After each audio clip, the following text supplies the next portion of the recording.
Hello, everybody. Oh my goodness. The standby sequence is so sick. Very spooky. Thank you, thank you. How's everybody doing? That was incredible. I'm glad you like it, Cloud. I also was laughing very hard. I saw, Grim, your comment earlier where you were like, that intro got me. It's good. That's what it's supposed to do. The rent has to be cheap. That's like, I actually still do have a migraine. I've just dosed up on a bunch of medicine. It's been 3 days since I have gotten this migraine. I think it's just from working insane hours. Yeah, Myriad did such a good job on the artwork, guys. Everyone give claps for Myriad in chat, for real. For real. Clap, clap, clap, clap, clap. Oh, and I also look better because I have makeup on my face. Making enemies, Rask, starting strong. Starting strong, there we go. So are you gonna give disadvantage then to Mandy or to me? I have a guess, but... Cynthia, your dad's the best artist. Yeah, Myriad is a good dad. Good artist. I get those two. Hope it was... I do as well. I think maybe after tonight I need to just not look at a screen for a little bit. Hey, thank you so much for the follow. I gotta fix that alert box. There you go. Thank you so much. Random it. God. Okay, I have a coin. Heads or tails? Mandy? Heads. Heads? Heads? So you can give me disadvantage at any time. So if you're facing an adversary, you can essentially be like, no, no, no, no, re-roll that, please. Okay. I will not be silenced. Welcome, welcome. Working hard, that's what it is. Yeah, yeah, yeah. Do too much of it. Where's Korg? Isn't he part of this game? That said you'll look great. Thanks, Boomler. He is part of this game. This is the solo episode, though, for Sparkles and Mandy, our wonderful, wonderful player for today. We gotta give you that shout out. If you don't know Sparkles Mandy, she is an incredible creator. And she does literally everything under the sun that you could absolutely imagine. So if you want actual plays, COD, Stardew Valley, zine content with a bunch of fantasy and RPG related things, go check out Sparkles Mandy. Yeah. Incredible. Incredible. Yo. Does she sing and dance? I can, but it requires a couple shots of bourbon. There you go. Not for free. Yeah, yeah, yeah. So we will be getting started here, guys. I am, like, incredibly nervous. I have, like, horrible stage fright. And knowing I'm performing for all of you it's got me in the heebie-jeebies. I am super excited, though. This has just been a lot of work. Think of all of us naked. Cynthia, I don't know if that helps. I don't know if that helps. That makes me more nervous. It's gonna be fine. Yeah. Everything could go wrong so long as my backpack makes it. As long as your backpack makes it, yeah. It's even red and beautiful. Yeah. It is. It is. I love that it's red. Red for death. And nothing else. Yeah. What did we name it? Instead of Jansport backpack, it's Jen's death. Yeah. Not a Jansport, it's a Jen's death. Yeah. Yeah, the backpack is the most important character, guys. There's a lot of risk that goes involved with having a backpack. I know, Savage. I'm stressing anyway. Oh God.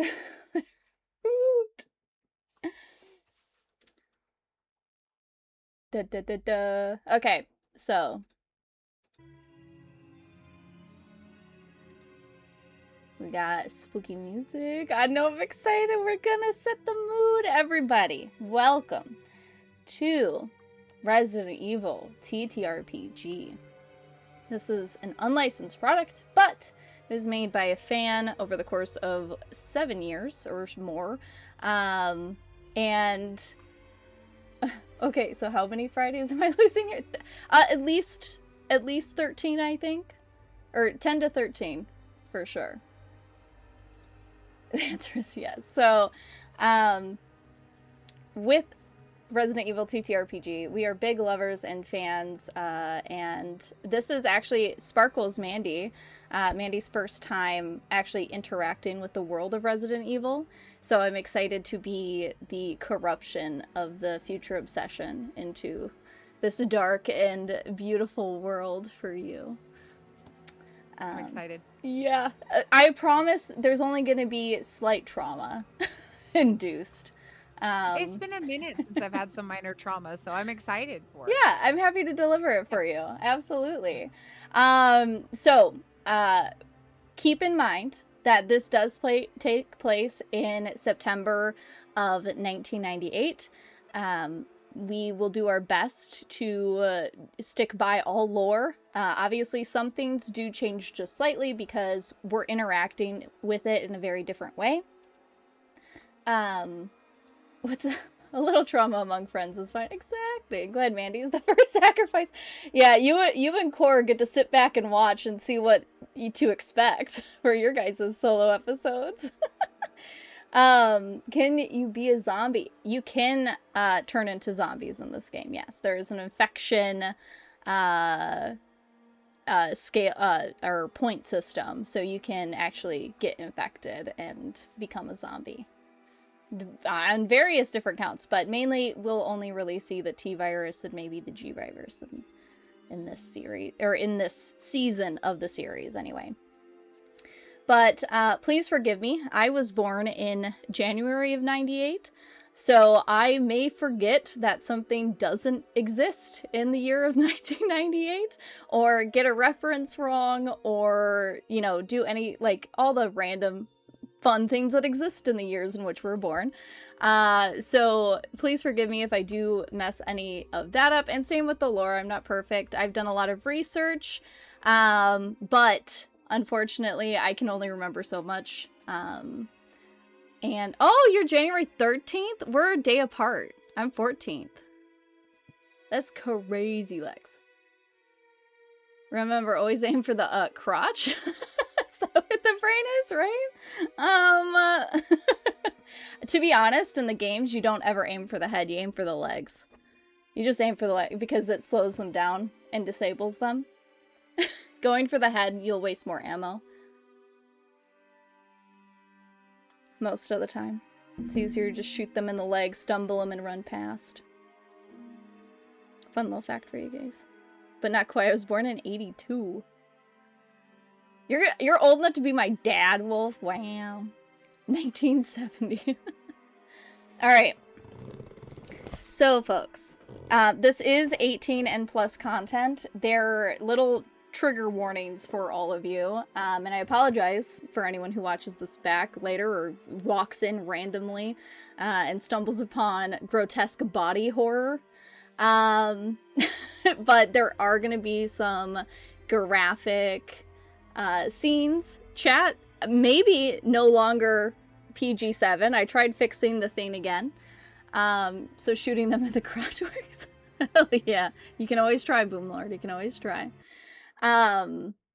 So just to be warned that I can be descriptive, and we do talk about death and murder and all the fun, nasty things of humanity. Resident Evil is not for the faint-hearted. It is not a cozy game. Thank you so much for the follow, Bane.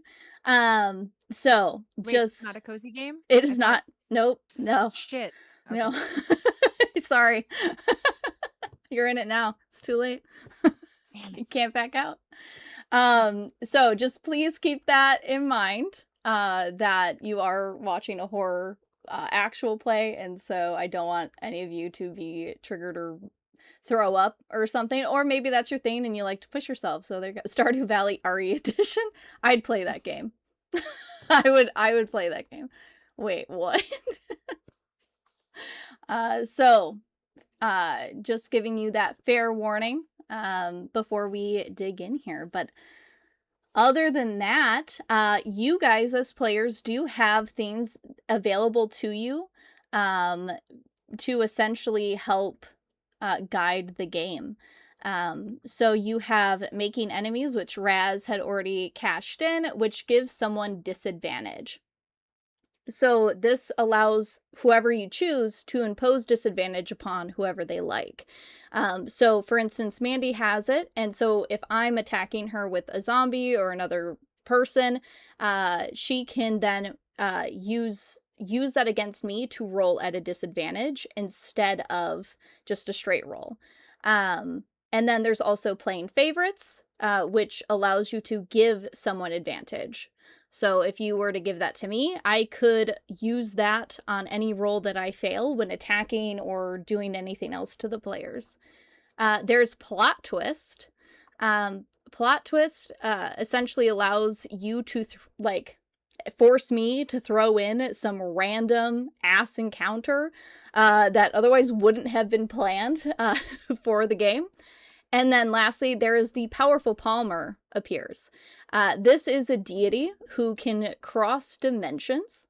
PP is allowed to essentially go into any universe and bestow a curse or a blessing upon the players, and that is up to your choice. So if you want to bestow a blessing, it's depending the context, I will come up with something that will give them a boost in whatever they're trying to do. Or if, for instance, you want it to be a curse, I will put something in the game that will hinder their furthering of the game. There's also hero points at 500 bits, which essentially gives anyone the ability to add a +1 to their roll or subtract 1 from someone else's roll. So I could subtract them from getting a crit, they could subtract me from getting a crit, etc. Or add 1 to do that.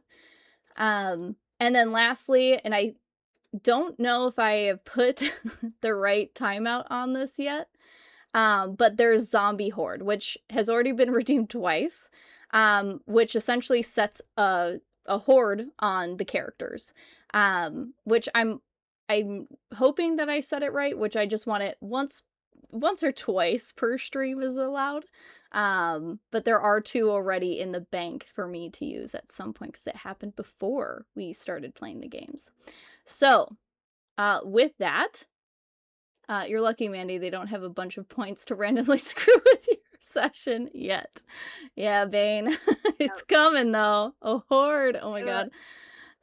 You thought I said whore? Zombie whore, just she appears and she lifts the skirt up so you see her ankle and then growls at you menacingly. They just want a hug and maybe a lick and a bite. Exactly. Saving up for that PP. Thought you said I said porn. Zombie porn just starts to play on the screen. Is that what you thought, Wolf? Oh my goodness. Oh, that's how she bites. Have you ever seen the movie Teeth, Mandy? No. It's a horrifying movie. Where a girl, I think it's called Teeth, where where essentially it's a woman who has teeth in her vagina. That just made me think about that. A zombie, having like a zombie whore or something. That's where she bites. That's what popped into my head in that moment. With so many questions and so many jokes. I don't So know what direction I want to go in first. It's a very intense movie. It's not for the lighthearted, let me tell you that much. It's really fucked up. It's a real fucked up movie. I wouldn't recommend it. I wouldn't. Someone pitched that, you know? They were Yeah, like, yeah. "No, I think it's gonna This be is a good it's gonna be idea. great." Yeah.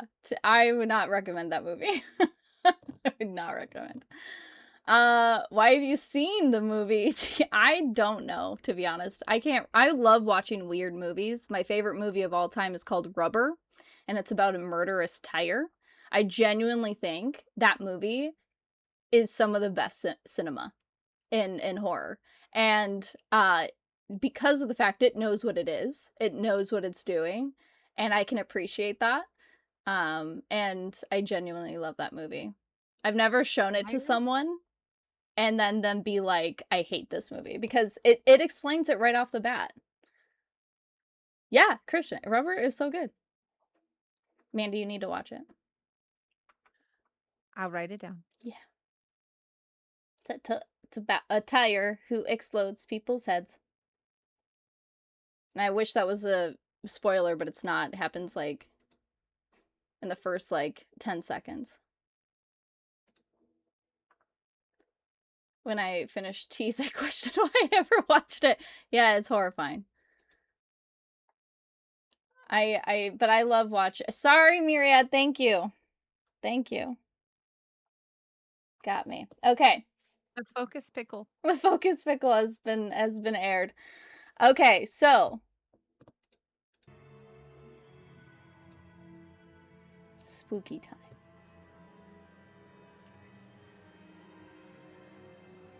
Welcome to the Resident Evil TTRPG.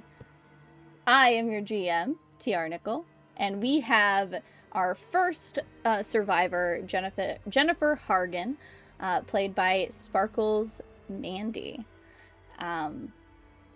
This is episode 1 of 13.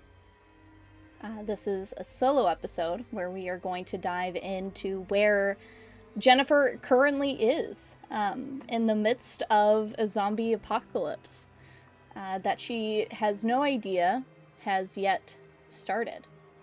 So, what could possibly go wrong? You know? So let us get on the map here where she currently is. So this should be Victory Lake, but on the map it says Redfield Lake. But I think that was just an error by the map designer. Oh, it's not even showing on there. Hold on. There.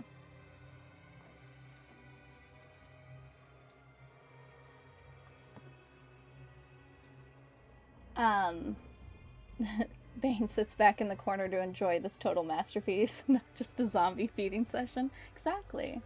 Oh, the name generator. So it doesn't just automatically appear, but it's something that can be found. Same with an NPC. You're essentially just naming those things for me. Yeah, thank you, Miriam. So let's set the tone here for you, Jennifer Hargan. It's September 24th, 1998. The Arklay Mountains stretch endlessly around you. Their dense forests rolling over the landscape like a sea of green and gold beneath the early autumn sun. They're as crisp, without it being too cold, carrying the earthy scent of damp soil, pine needles, and fallen leaves, beginning their slow transition into the colors of fall. Somewhere in the distance, a woodpecker taps rhythmically against a tree trunk, while unseen birds call to one another through the canopy overhead. This is a sound that is very close to you, in your heart, as this is your peaceful place. The place you go whenever you need a break from the everyday life. A place that you've gone many, many times before. The trail beneath your boots is narrow, uneven, worn smooth in places by years of hikers and wildlife moving through the wilderness. You have spent the morning following a creek that feeds into Victory Lake, enjoying the solitude that only the mountains seem capable of providing. Out here, there are no ringing phones, no demanding customers, no appointment schedules, no responsibility waiting around every corner. Just the forest. The sun hangs high overhead now, peeking through breaks in the trees and casting shifting patterns of light across the ground as a gentle breeze stirs the branches above. By your estimation, it's sometime afternoon. The day has slipped by comfortably, measured not by clocks but by the position of the sun and the distance covered beneath your feet. As you crest a small rise in the terrain, your campsite comes into view through the trees. Exactly how you left it. Your modest tent sits beneath a stand of pines overlooking the creek. A small fire ring occupies the center of the clearing, its ashes cold from breakfast. Your pack rests against a fallen log where you left it earlier in the morning. And nearby, a fishing rod leans against a tree, waiting for an afternoon spent by the water should you decide to stay another day. What do you do as you approach your campsite? I'm gonna first take a minute and just enjoy it. I feel like that would be like her thing of just kind of really sitting in those moments. And then the day of the week is Thursday? Yes, yeah, it's currently Thursday. And you've been out here probably since Monday. You've taken the week off to, just get away a little. You had a vet tech who was, doing some practicing at your practice. Okay. And your mother's well taken care of with the nurse practitioner that you Okay. have stay with her.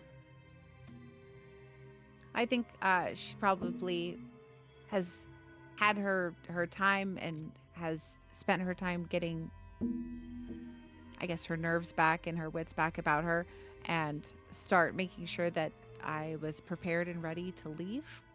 By cleaning up and picking up my things, leave no traces kind of a camping effort. Yeah. Pack everything up. Heck yeah. Thank you so much, Bash, for the gifted subs. As you go ahead and you start picking up after yourself and ensuring that the flame is indeed died out, bagging any trash that may have come from things not nature-based like fruit and any produce,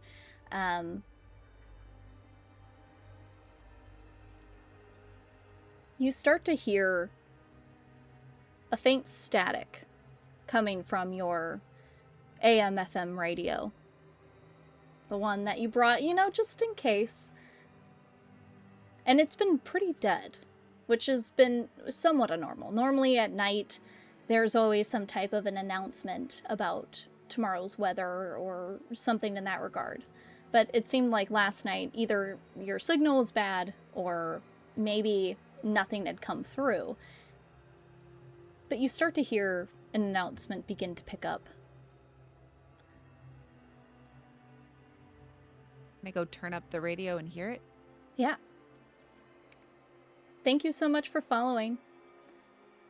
As you begin to turn up, the announcer's voice, the robotic, just general techno voice that comes through the radio, saying, reports are in that there are missing individuals all throughout Raccoon City.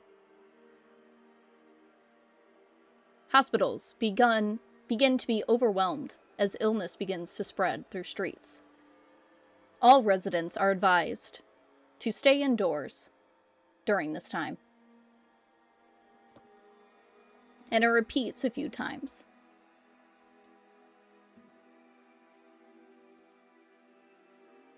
I'll probably speed up my efforts in order to pack up everything after hearing that. Like, Yeah. even just that first time, just knowing that my mom is Still going to need help. Yeah, still at home and everything. Yeah, absolutely. So, go ahead and give me a strength check then.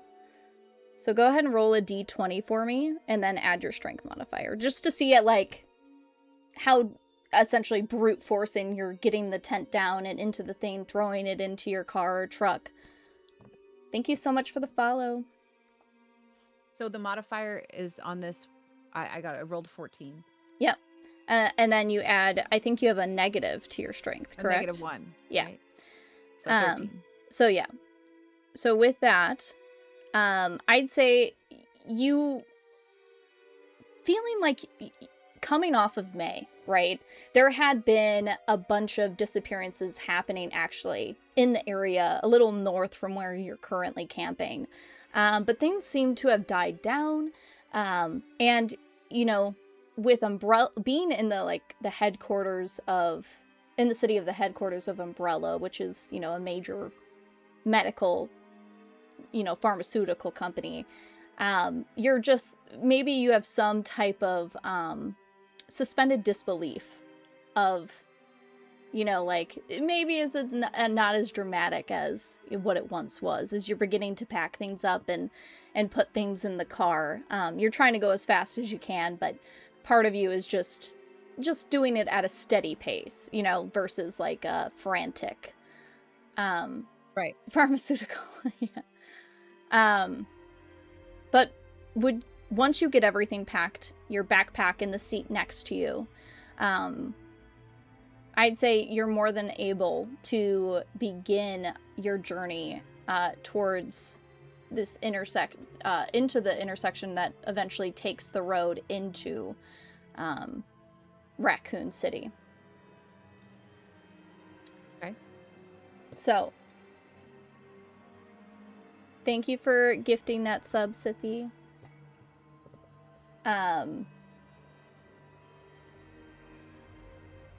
As you're heading back in,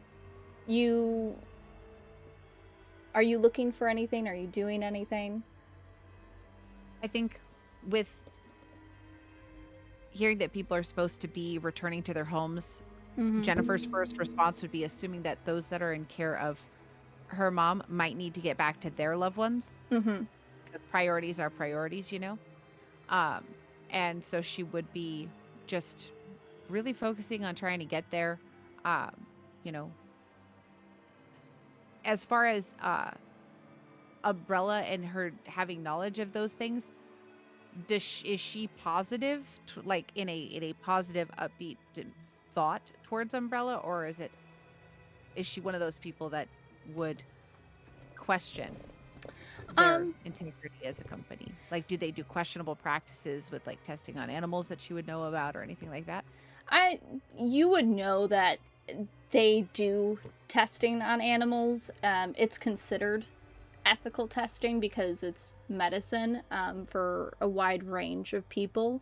But that's a personal, I would say, view. For like, legally it's ethical. Is it ethical morally? That's up to a decision Jennifer would have to make. But they do testing. As far as, like, you know, they own the city of Raccoon City. You know, like you know, they've essentially put the mayor in his spot. They helped with the recession that had been going on for years. They helped put Raccoon City back into a good financial standing. You know, they do lots of you know, benefits. They would be the ones helping your mother, likely with her illness. So that's where you would be getting your pharmaceuticals from. That's probably where some of the doctors, you know, would be working with Umbrella, you know. So there are things like that. Okay. Makes sense. Yeah. We all do ethical, yeah. It's ethical because the law says it is. But yeah, so that, I would say that's probably your approach towards Umbrella. Like, that's the information you would really have on it. Okay. Fair enough. Then yeah, she'd probably just be focused on getting home. Of course, trying to be safe to do so. Because she's got to make sure that her mom's okay. Yeah, you do have your cell phone as well, as a reminder. Could I call on my way? Yeah. Or before I go? Absolutely. It was 1998. Was her hands free? I don't think there was. No. I think it was holding up the Nokia phone. Yeah. Or, yes, I think car phones were a thing. And I mean, Yeah. you make a decent amount of money. So Yeah. I'd say if you wanted a car phone, you could have a car phone being a vet with her own practice. Yeah. Then I would call at least to the house to make sure that the person keeping an eye on mom knows that I'm on my way back in case she needs to get back to her family. Yeah. Okay. Um, so you pick up the phone and dial the nurse practitioner that, to let her know that you're on your way home. Um, and it rings and rings and rings, but there's no answer. Okay. Then I would increase my speed to get there. As you begin to press down on the gas pedal, you are zooming now on this major road. And oddly enough, there don't seem to be many vehicles on the road, which is odd for a Thursday in the afternoon, about the time where people might begin traveling to and from work. And as you accelerate, your phone startles you as you are so focused on now the destination. And as it rings, something darts out in front of you, and you turn the wheel. Go ahead and give me an agility check.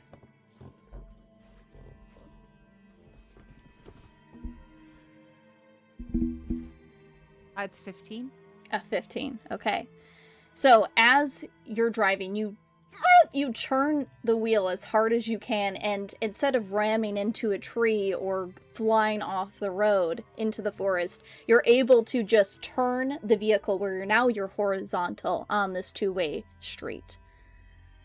Thanks, Savage. And what you see in front of you that has just appeared is a dog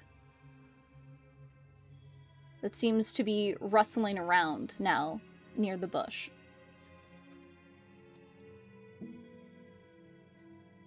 But I didn't hit it, I just avoided it. Mm-hmm. Yeah, you did not hit the dog.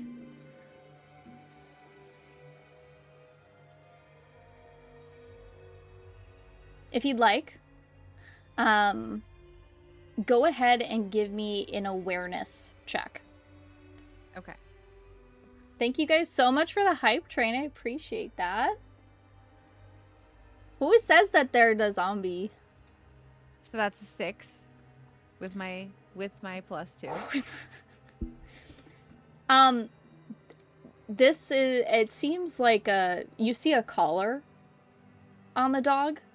And it seems like it looks lost to you.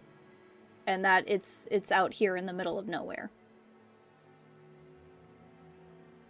I'll roll down my window and, because I don't know if it's a friendly dog. Right. I would kind of make noise to it just to see if it was okay. Yeah, go ahead, whistle.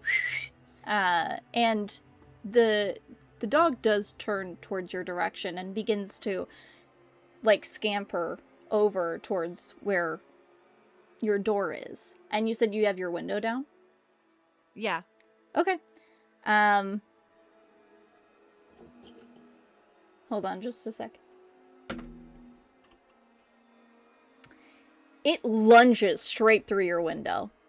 And this is the first moment that you see that this thing is not a normal house dog, but completely deformed. Foam pouring out of its mouth as it's dripping and like straight up trying to get at you, as you're now leaning back, trying to shove it back through the window.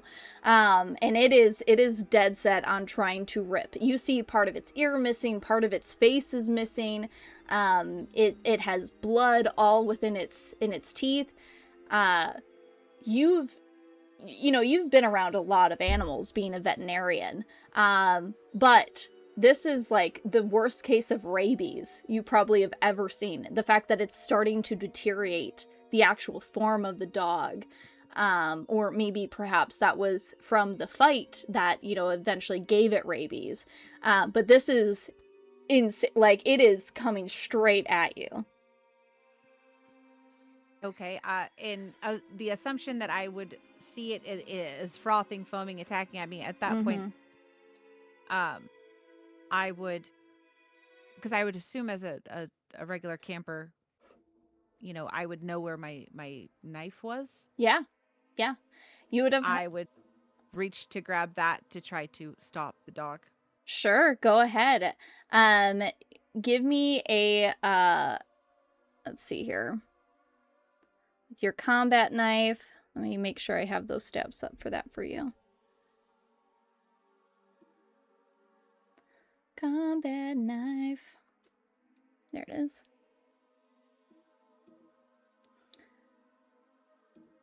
Okay. So go ahead and give me a close combat roll. Close combat roll? Yep. All right. So it's a D20 roll. I rolled a skull. I got a 20. So it's +2, so 22. 22. Okay, damn. You definitely hit this thing. Also, So your combat knife does 1d4 damage plus strength. 1d4 plus strength. So 1d4 minus 1. Yep. Great. It's perfect. We're really strong. Will be strong. Really strong. Oh, so and that's 3. 3? So it's 3 minus 1, so it's 2 points of 2 damage. points of damage. Okay. Savage also gave you a hero point, so you can add that +1 as well. Back onto my damage? No. Sure. If you want to use it for damage, I'll allow you to. Okay, if not, I'll save it. Yeah, you can save it. It's whatever you want to use it for. Yeah, we'll save it because I have a high likelihood that I won't roll well the whole time. I mean, you never know. Maybe if it's just your Okay. So, as you go ahead and you jab this thing in its side, it goes and yelps as it pulls back out of the car and back onto the road, and it begins to, circle around the car, and you suddenly see 2 more emerge from the forest, from where this first one initially had jutted out from. Yeah. Oh gosh. Then I would try to 1998. I'm gonna try to like crank because it should be hand crank. Yep. Get that friggin' windshield or mirror up. You're like, oh God. That's where that muscle comes in handy right there for cranking a window. Get that up. Go ahead and give me an agility check to see how quickly you essentially can get this up in time. 17? Yeah, you got this. You got this cranked. You're able to get it up quick enough. GM and Mandy, balance chaos, but still chaos. Thank you, King. And King, by the way, Bash, you gifted 5 subs, so you can also use that for a hero point as well. So, who would you like to give that other hero point to? Look you got support in chat. People say you got this. I know. I see that they hope that I can get past the first minor encounter with crazy doggos. Yeah. I hope so too. So you got 2 hero points currently, and then you have 1 disadvantage. So like to put on me. Right.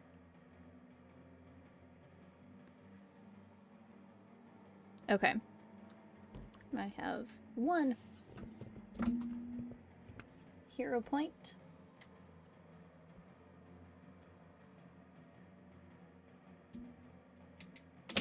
Alright, let the die decide. Alright, flipping a coin. Where did my coin go? Okay, heads or tails? Heads. Tails. It is mine. Enjoy. Thank you so much, King. Bash. Yes, thank you. Do you prefer King or Bash? I should ask. Oh, Grim coming in with making enemies. Who are you giving the disadvantage to? So, and as a reminder, for Mandy, okay. So now you have 2 disadvantages there, Mandy. To give to me. Oh, okay. Did we establish what the breed of the puppies are? I don't know, either like a Doberman or a pit If it's based bull on the or image, it looks like Adobe. yeah. I think Doberman are the ones typically they use in games. Yeah, Chihuahua. I'm gonna bite you. Okay, so you roll up the window, and as you're rolling up, bam! Instantly, one of their faces just smash into the window. And they'll do themselves damage as they essentially hit this window. But it does crack. So it's only going to take... Yeah. I will start driving away. You're like, get out, please. We go now. So We're going to go now. So you begin to take off back down the road. These dogs are chasing after you as they're rushing after you, and trying to keep up with the car. And you see several more begin to emerge from the forests as your truck essentially rumbles and begins to make a lot of noise. You see multiple of them begin to come from either side of the forest of this road. Essentially, you're driving down. But with your speed, eventually they stop you start to lose them in the distance in the rearview mirror. Do they look like they run at a normal dog pace, or are they faster than average dogs while they're in this condition? Go ahead and why don't you give me a... Let's see here. I feel like this is going to be a knowledge check. Okay. And it'll be utilizing, like, your zoology knowledge. Okay, I got a 6. A 6. Okay. They were fast. All you know is they're fast. They're faster than you.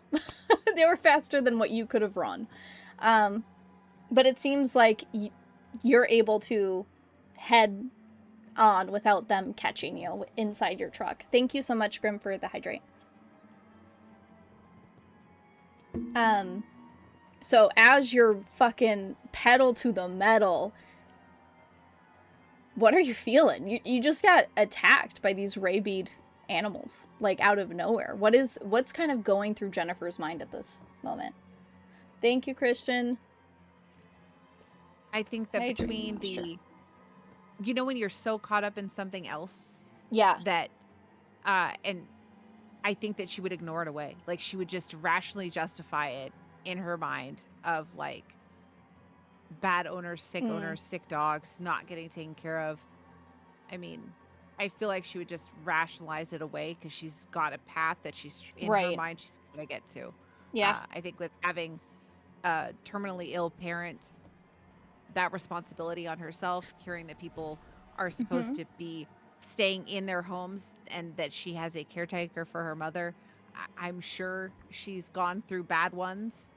So, you know, you never know till you're in those situations. So I feel like she would just be hard focused in that.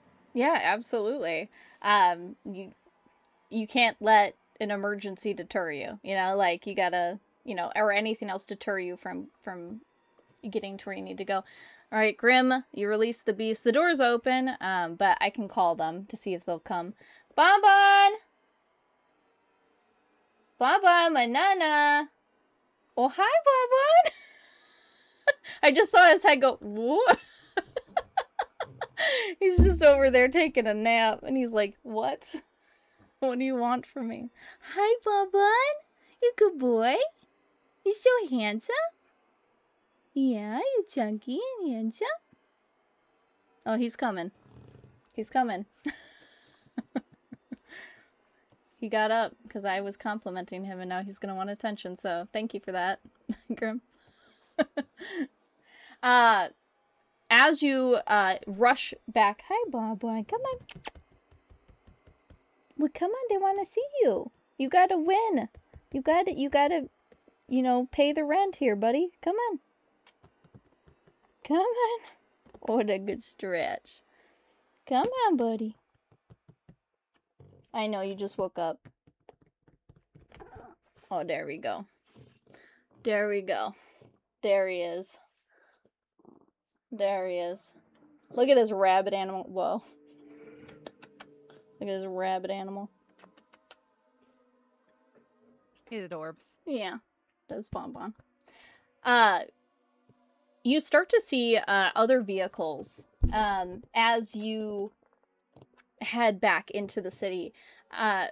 There seems to be some type of pileup happening as cars are trying to get back into Raccoon City. There's probably about 12, 15 vehicles ahead of you. And you see the city skyline just ahead.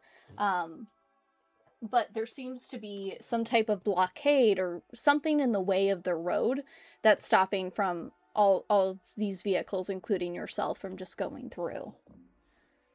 Does it look like the owners are still in the vehicles? Like they're just held up? You do see one person out of their vehicles, essentially like pacing back and forth from their vehicle to the side of the road, back to their vehicle, the side of the road. But most of them seem to be waiting inside their cars. I'll kind of like roll. Well, I don't know if my window's fucked up, so I'll probably pop out the door and say something. Hey, how long have you been waiting? With hearing the call out, the guy will turn his head and go, "Hey, it's been like an hour. They won't even tell us what's going on, but they're doing these stupid tests. If you want it, they're not letting everybody through, but something's going on. Did you hear the announcement? There's some type of illness or situation going on in the city."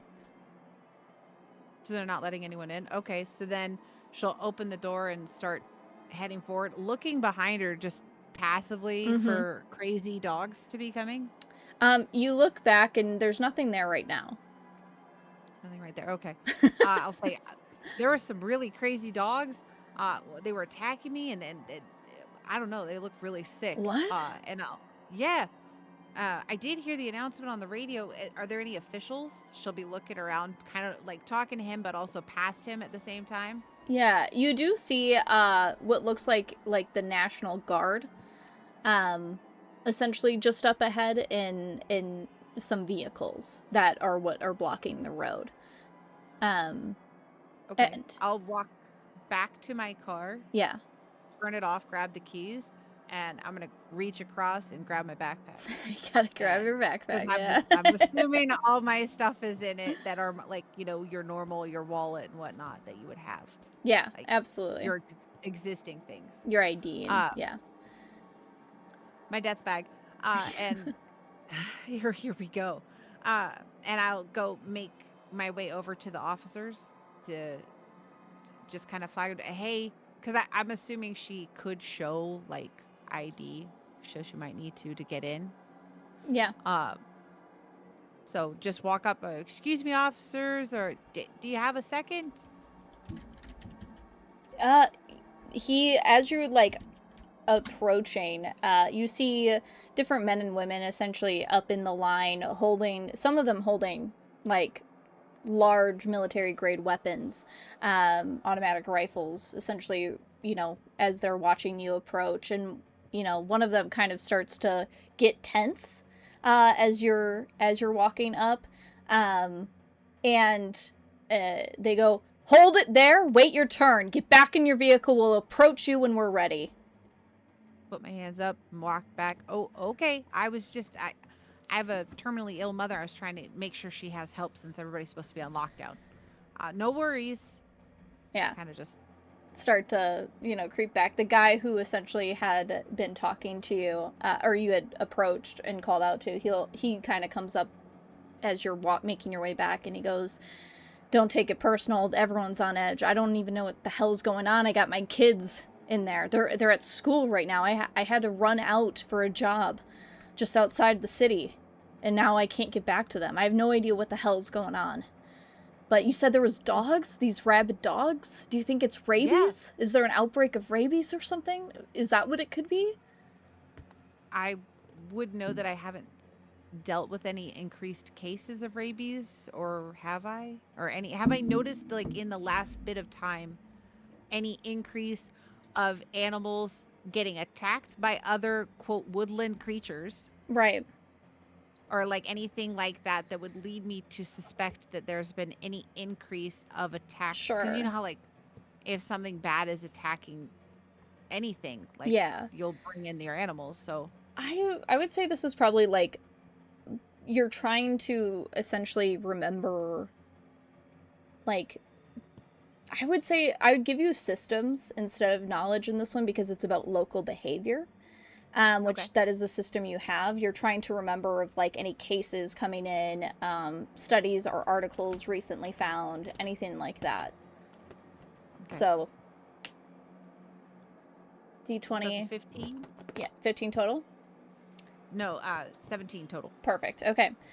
With that, you do remember back in May, there was multiple cases of rabid dogs out in the Arkley Mountains, but you had been told by media and by police that essentially those were put down by the STARS unit.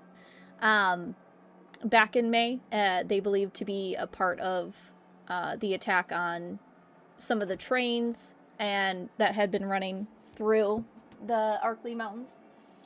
Okay. Um, and also, you do remember hearing that there have been sightings of some like very strange creatures in the last week or so, coming from the sewers, like enlarged rats. Um, you would know that there's been some type of um, phenomena going on with some of the smaller rodent animals in the town. Okay. So I I would tell the guy I'm speaking to, I know that there was the rabies cases that were out in the hills, but I thought that normally standard practice is to put them down. So I would assume that's what they did. Um, and I mean, there's been some weird anomalies with rats and stuff, but those are, I don't know that it would cause something like this to have to shut down the entire city. Yeah, I don't Have you know. tried any Thanks, other Pat. roads getting in? I mean, you could try the side maintenance route. I might just try that myself. There's a road back about a mile or two. If you take that, it'll get you to much closer to the city limit. We could probably hike in from there. But, you know, we'll have to backtrack in order to go forward. And who knows, maybe they already have that blocked off too. I don't know. But it'll get us a lot closer than where we are right now to the city limit. All right, I'll drive. You wanna go and point me in the direction, and we'll go together. Then at least whatever it is, probably Yeah, be easier. absolutely. Welcome, Pat. You control Mandy all you want now. um, so so are you wanting him to come with like in your truck, or are you wanting to suggest get in his car? I'm gonna offer for Mm-hmm. us to go in one vehicle, Yeah, yeah. uh, and I'll kind of extend my hand up to Jennifer. Jennifer Hargan. It's a pleasure to meet you, by the way. It's a pleasure to meet you. I'm Nick. He'll shake your hand. He's like, all that matters is I get to my girls. So he'll take your truck because your truck is going to be much more versatile if there is something in the road or, anything like that. If you aren't driving on the specific paved path, his car isn't going to be able to really handle it as well as your truck is. So, thanks, Pat. Okay. So um, excited for hobbies. um, Um, So you get back into your truck and do a little back turn and begin driving away. And I would like to say in loading up to get into the yeah. truck, at that point, I would make sure because I was getting ready to leave. I'd imagine my camping knife was like laid on the bag because I'm Mm-hmm. going home. It is I'm gonna bloodied.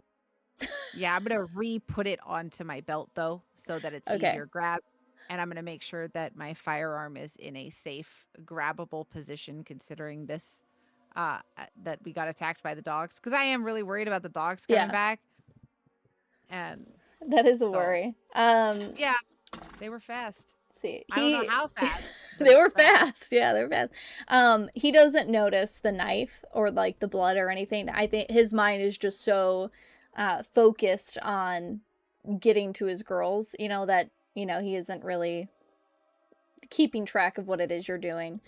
Um, but you guys get back into you feel prepared. You said you got your uh combat knife back on your pocket hip, and you're getting your gun readied, you said? Yeah, it'll holstered or, Yeah, yeah. hooked up. Absolutely. So you're taking that and you're putting that on yourself in order to quick draw and ensure that that's ready and loaded for you.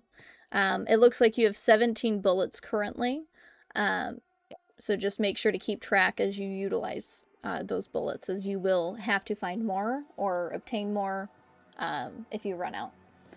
Um, as you head back down the road, he's kind of like nervously tapping his foot up and down. His hands are just like gripping onto his knees tightly, like his knuckles turning white from the intensity. And he goes, "Do you really think like this is an issue? Or I mean, just a few months ago we were having those issues in the mountains, and now what?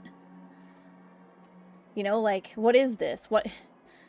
I thought the Raccoon City was supposed to be safe. Thank you, lady, for coming in, Magdala." Um, she'll just kind of be, I have no idea. I know you have family to get to. I'm trying to get to mine also. It's interesting that they so quickly shut everything down, though, that you left earlier today and then they shut this down? Or Well, did you? no, I left technically last night. It was a far out job, and it's with it being early mornings, it's sometimes easier just to head out the night before. But God, now I regret even taking the job. I should have been there for my girls. I know my wife can have it handled, but I don't know. I need to get in there. And That's fair. who are you waiting? Who are you heading towards?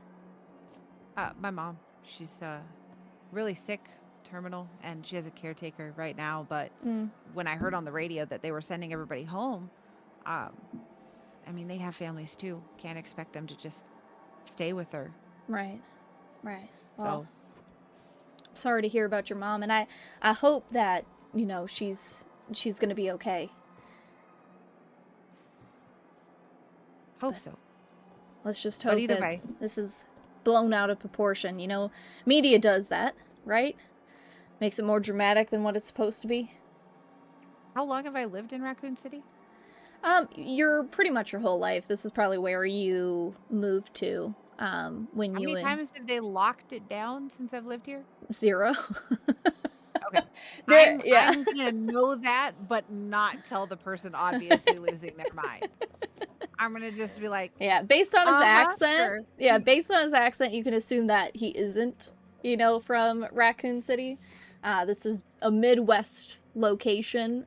You live somewhere in the Midwest, in Arkley County, but his accent seems a little more southern. So maybe Kentucky, Tennessee, that type of region. Okay. Yeah. Yeah. So I'm gonna know that, but not draw more attention to the fact that, yeah, that's never happened. That we've had to shut down the city. Um, that okay. Yeah. I'll be also randomly. I would like to. I would be at multiple places, checking to see if service is still up or Yeah. was the phone switching to like serviced and roaming. You know how like when there's power fluctuations Yes. on our phones now, they used to do it then too. So Yeah, okay. You would notice that there are areas and instances where you are essentially losing service. And it's going into the emergency only mode, you know?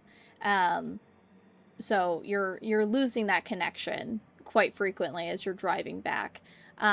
But you're able to see the frontage road that he was talking about and to turn onto it and begin heading back towards the city now that you've backtracked a bit. Go ahead and give me a awareness check. okay, 10 total. Okay. So sorry, Grim. Maybe I should make you mod so you can shout people out. You have a total of 10, you said? Yeah. Everyone in chat, follow everyone else in chat. everyone gets a shout out. Go follow Grim. Go follow Cloud. Go follow Mirden. Go follow everybody. Everybody love each other. I can't follow myself. You know what, Cloud? It's because you're the leader. That's why you can't follow yourself. Alright. You, nothing seems to be out of the ordinary as you're heading down the road. And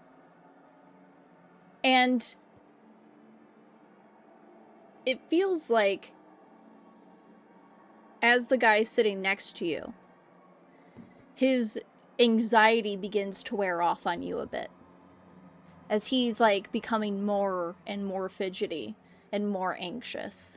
As he's like rocking back and forth, his leg bouncing even higher and faster than what it was before. And you can hear his breathing begin to get heavier as well as you head further down the frontage road.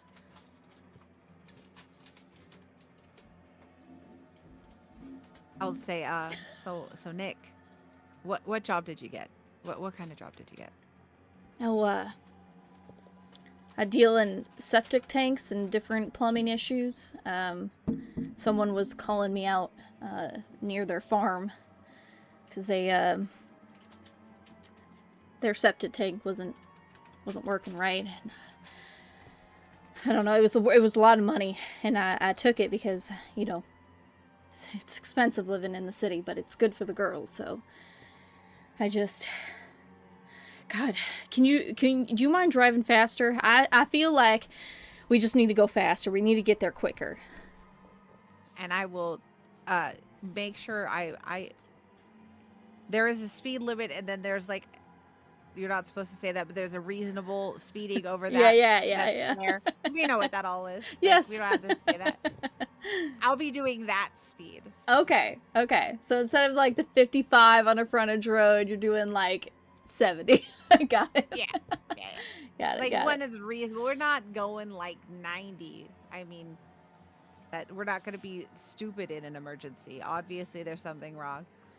But hearing him say just the word sewer, and I've already been connecting pieces of the rats in the sewers and stuff like that, I'm going to just be looking passively, occasionally over, like, while he's moving, if I see like scratches or cuts or anything like that. Sure. Because of specific illnesses being passed through cuts, scrapes, bites, those sorts of things. Yeah. Even though he's saying septic, which is unrelated to open sewer of city, I'm still gonna cautious. I'm still gonna worry. Yeah. Absolutely. Go ahead and give me another awareness check then. 7. Pat. 7 total. He seems fine. Like there doesn't seem to be any, like, he has rolled up sleeves of his flannel, and like you can see exposed skin probably around his like collar, but there doesn't seem to be like any bite marks or scratches or anything like that you can see. Okay. So and you've gone this way before, Nick? Yeah, I use it when traffic hour picks up. not a lot of people use it because it you know, it's not paved well, it's not lit at night, and you know, you have to drive slower, and it gets you to the side of the city that not a lot of people always go to. But it'll get us there. It'll get us at least closer to the city limit. It's just a less common way. Taken a few times. I don't. And what was your And name then again? I'm sorry. Jennifer Hargan. Jennifer Hargan. I feel like I've seen that name on a billboard or something. You do like Yeah. medicine or something? Oh, I'm a local vet here. Oh, right. That's right. We have a pup. We took it to one time. When it was sick. Oh, good. So Are they doing well? Yeah. No, he's a good boy. He's a good boy. Very big protector. He's a German Shepherd.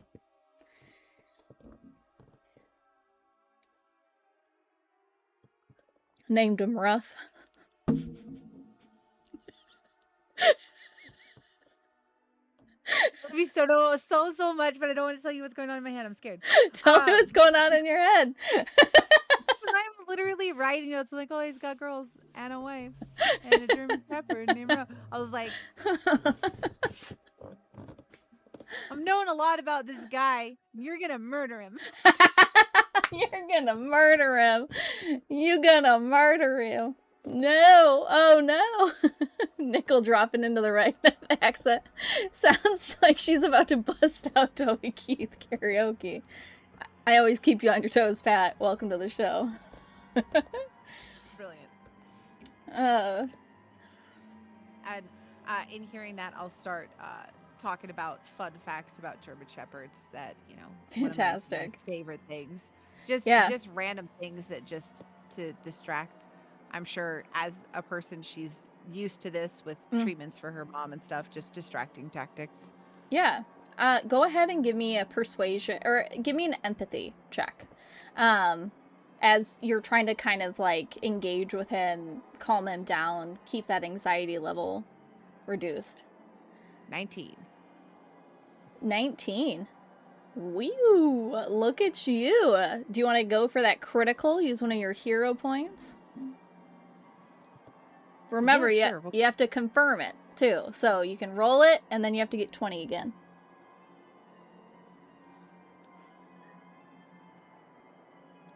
So I have to roll another 19? Yeah. Or roll a 20. Or roll a 20. I'll never crit. Well, it is possible. Like, yeah, I know. Like, yeah, you can, if you have additional things. So, like, let's say you roll a natural 20, right? And you roll then a 6 or a 18 on the next roll to confirm, and you have a +2 in agility. Well, then you have a 20. Right? So you confirmed the crit. Or if it's keen, and you can get a 19 or a 20 to confirm it. Not a critical, or get another natural. Okay. Well, fuck it. We'll do it. We're gonna try.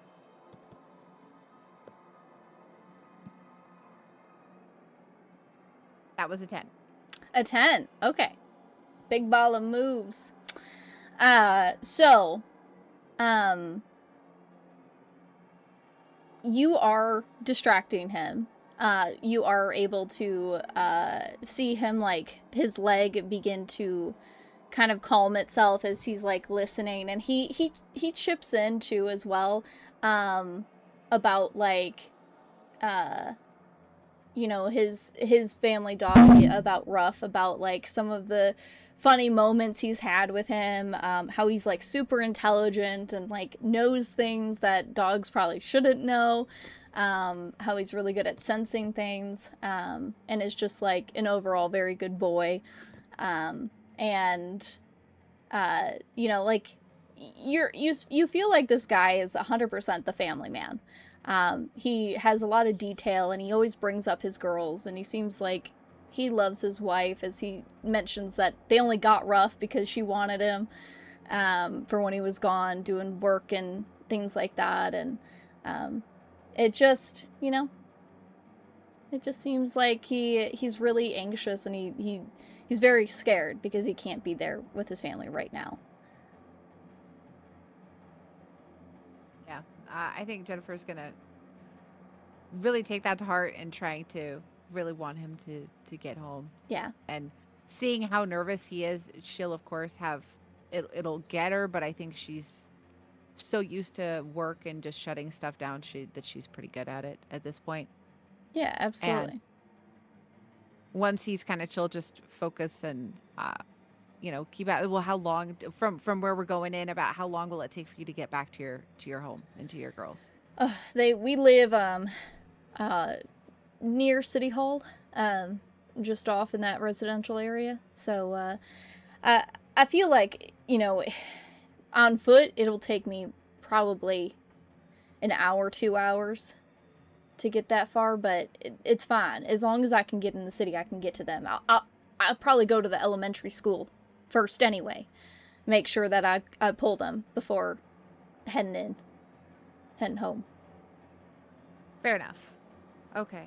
Well, like I said, we'll try to get everybody in that we can. Get your girls, and I'll head over to my home. How far is City Hall from where I live? Okay, so on the map here,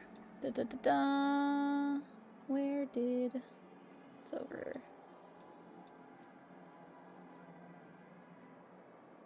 It's the mall. Right here. So this is City Hall, this green section right here on the map. Okay. You live just over here in this section because you live just above your practice.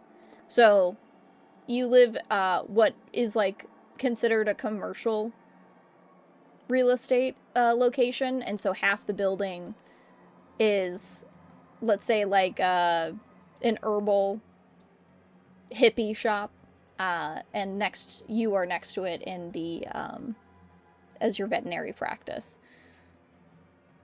And you remodeled this whole side, but you live upstairs on the top floor, and you turned that into residential, so you and your mom could essentially stay there, and if something happened while you're at work, you're not having to rush around town or anything.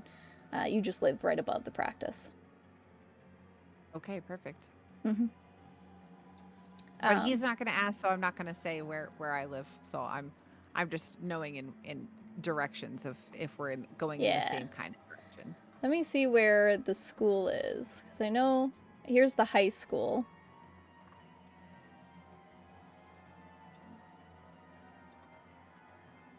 I can't remember where the youth center. I think the elementary school was around the same area. So it's not too far off, essentially, where you're going. But if you're heading home, you're essentially kind of heading in that same direction anyway. But you're coming off up here by Redfield, about Victory Lake, into these side roads. So when you enter the city, it probably would take you 15 minutes driving to get to the area in which you guys are heading. Okay. Raz, I'd sell quick. Yeah, I think the property value is going down, bud. Yeah, a little bit. Just a little bit. These kids are totally fine. I saw them earlier today. Eating at a jogger. It's fine. Nothing bad's gonna happen, I'm sure. Everyone in Raccoon City lives. It's not like there were only 100 survivors out of 100,000. Sure, it'll be fine. It's gonna be my backpack, guys. It's gonna be the backpack. Me. The backpack will survive. But the backpack.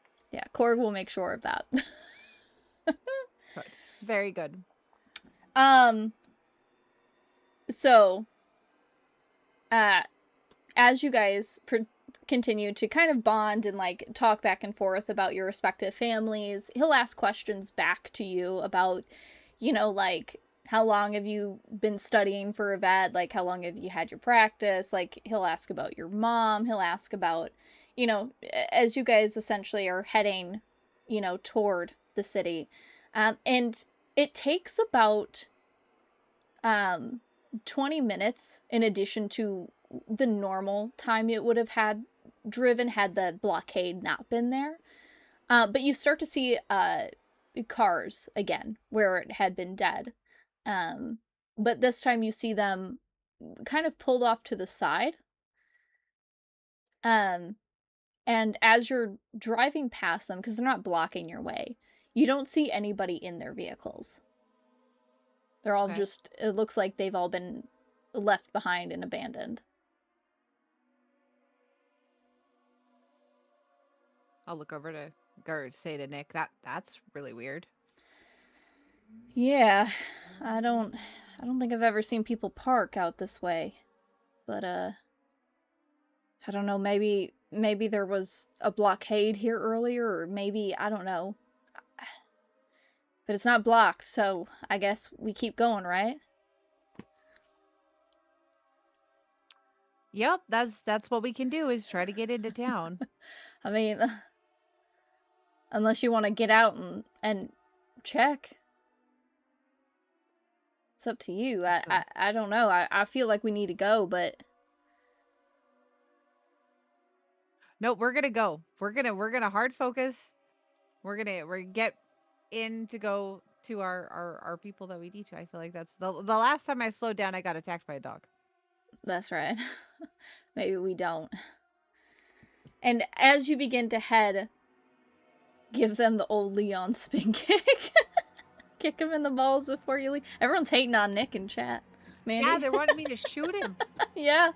He doesn't have anything. He left it all in his car. I gotta have somebody to trip to save this backpack, guys. Yeah, he's the human meat shield. So as you begin to continue your path into the city, the cars eventually dwindle down as you see the city line approaching. But you do start to see a mass of individuals essentially gathered just up ahead in the middle of the road. By a mass, how many people would you say? There's probably about 10 or so individuals up ahead. How far away are they? As you're approaching, they're like, I don't know, a full meter, or not. I'm dumb. They're just maybe less than like, I don't know, like 70, 80 feet ahead of you. Okay. I'll get in the slow dumpster. Down, of course, to not hit them. They're in the middle of the road? Yeah, they're all just like walking down the middle of the road. No cars around them or anything? No. They're coming in a way, like, they're heading in the opposite direction of where the cars were. So they're, like, heading down the path that you guys are heading down. A whole meter? I know, Rez. I said not a meter. I was being dumb. Okay. That's 3 feet. That's very far away. Trying to think. Of course I'd slow down. I don't want to hit them. But as I get closer, are we still on a paved road, or is it on the not so paved road? Okay. You do see what Nick was talking about, that like there are sections of this road that are just like uncared for, like chunks of the pavement essentially missing, eroded away, or kind of cut out, it feels like, maybe from an accident, or, you know, it's just not maintained. And so it would do damage to a vehicle on prolonged use of going up and down this road over and over again. Okay. As we get closer, I just kind of go around. Are you slowing down? A little bit. Yeah. I don't want to hit anyone. Yeah, I was like, I gotta know, because you're going 70 miles per hour. Oh, yeah, I would definitely be slowed down. I was like, if you're trying slower than 70. Yeah, I was like, if you're skirting around, you're like, you can attempt that at 70 miles per hour. Or if you're like slowing down to like 15 miles or something. Like I want to know how. Rolls down the window. I gotta get home. I gotta move I out got the places way. to go. Starts honking the horn. No, I'd say I'd probably like, drop it down pretty low in Okay. speed. Um, Not like a crawl that's like a speed that anyone could like hop on my car or anything. Um, but to go around them as Yeah, if I yeah. was, because if there isn't a curb or something, but there's a side, I'd take the side edge to go around them. Yeah, okay. But I'd probably take it with them on my driver's side so Yes. that I could get a good look at who they are and see Sure. if they're marked or officials or anything. I need 2 checks from you. Cool. I need an agility check, and I need a awareness check. Awesome. Surprise. There's no way. I got a 12 on the first one. Mm-hmm. And then I got, so what was the first one you wanted? Awareness? Yeah, it's agility and awareness. Okay, so 12 on agility. Mm-hmm. And then we got perfect. We got a 14. A 14. On awareness. All plus right. 2. Hey. 16. That's pretty good. With your awareness, as you're trying to be mindful of where these people are, and with them being in the middle of the road, there's still some forestry on, either side of the road, and the road not being very well maintained. There's potholes, cracks, things like that, that make it already kind of like an unstable kind of ground. As you're driving, you do avoid hitting any of them, but you do clip one of the trees, and it kind of like boom, like smacks into it. So your passenger side, like headlight, gets completely just shatters. You lose your mirror, and from the force of the mirror essentially coming back and hitting the windshield,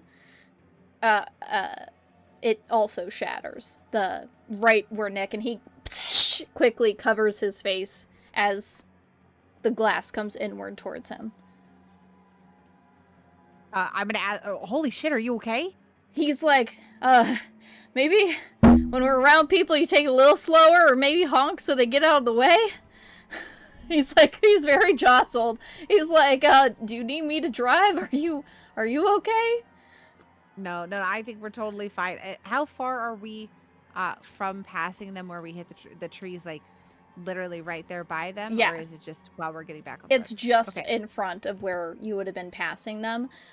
You kind of look in their direction, and they all look towards, like, you. And you notice that they don't react like they're scared. They are just drawn to the noise. And you start to see one of them limp in your direction. I don't think we want to deal with this. Do you see that? Do you see them doing that? They're not okay. Well, maybe they're hurt. Maybe we need to help them. And you see Nick. That is about all you, Nick. I've got places to go and family to take care of. Nick is like, aren't you a vet? Aren't you supposed to help people? I am a vet and supposed to help people, but I have to get back to my mom. She's terminal. Yeah, I understand. I got girls waiting for me too, but what would they think of me if I just abandoned people if they need me? And he'll kind of like shut out the window, like sit up on the seat of where because his door is kind of, he can't open it because of where the tree is. Nick, you're gonna get us hurt. This is a bad idea, friend. I'm gonna like try to like reason with him. We'll be seeing them moving forward, and we're seeing the situation. And if somebody's hurt, they would be waving. They would be yelling out for help. They would have seen us. They would have moved forward as we had damaged the car. All of those things might have happened in the situation. There's something wrong. Yeah. So go ahead and give me I guess it depends on how you're going about this. Are you commanding him, like, get your ass in the car? Or are you trying to come from an empathetic route, being like, this isn't about them right now. This is about you. This is about getting back to your girls type thing. Like, Uh, Probably the second. I think that she would be more of like this is logical yeah. reasoning that that none of the behaviors that she's seeing, and I see her more of like being a behavioralist with Yeah. animals of like they're not doing the things that they're supposed to be doing in Mm-hmm. this. That's not normal, and that sounds like if they're not ill, if between you and I, that's 100% cult behavior. That's crazy. You That's know, crazy. that's crazy. You know. Yeah. All right, Brew. Lurk while you get ready for your game. This guy's dumb. Let him die. He's Just not don't take what? my meat shield away. 10. 10. Okay. I'd say coming from the fact that you are trying to reinforce the empathy section of it, of like, dude, like, this isn't okay, this isn't normal. There's something obviously going on. You've heard that there's illnesses, hospitals are being overwhelmed. This is infecting people, not just animals. Get in the fucking car. We need to go. I'd say you do convince him to kind of slide back in, but he's definitely still watching them. And as you begin to like back up the truck a bit because it's, wedged, you're going to have to like move it back out. He grabs your shoulder really tightly and he goes, "Fucking drive." And you see all of them start to charge the vehicle and begin to grab on to your grab onto your door. They're grabbing onto the butt of the truck. They're literally like you start to hear these screeches coming out from them as they're beginning to try to climb on top of the vehicle as you're backing up and now trying to drive forward. Go ahead and give me an agility check to see how fast you can get this maneuver done. Okay, agility check. I have a and you just hear you hear them screaming and ripping at. You got a what? I got a 7. A 7. I'm so happy. You back up and you accidentally run over a few of them, by the way. And good. So you back up and you're like, don't, and you feel like maybe one of them is under the wheel, and you start to head forward and you bump up again as you're essentially trying to get past, but there's 2 of them still on the truck. They're in your bed of the truck, and they're now like banging like boosh boosh boosh on the window that's right behind you, as they're trying to break in.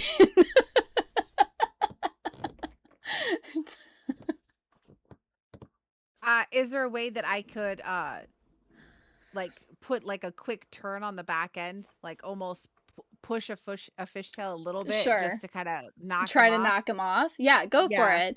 Give me another agility check. That's a 15. That's such a good scream, Nickel. Thank you. I practice my zombie screams every night. Every night. Every night. Oh my gosh. So what did you get? Oh, I got a 15. A 15. Okay, so you quickly whoosh, and Nick is still like grabbing on, and he's like he realizes as you're driving, the window in the back isn't latched. And so he's like now holding it shut as they begin banging and screaming, as he quickly shuts that and keeps it from them essentially reaching in and grabbing you or him. And you quickly turn the wheel back and forth, trying to essentially use momentum to push them off the bed. One of them does. Just flies off, but the other one is still holding on and now smashing its face on against the glass, going and essentially screaming, blood just all over its face, its nose like broken and an off piece. as it's like bashing its own head in. I think it's doing the work for us, Nick. Just hold that shut, please. He's like, I'm fucking trying! He's just panicked. He's like, I'm fucking trying! He's like, what the hell is this shit?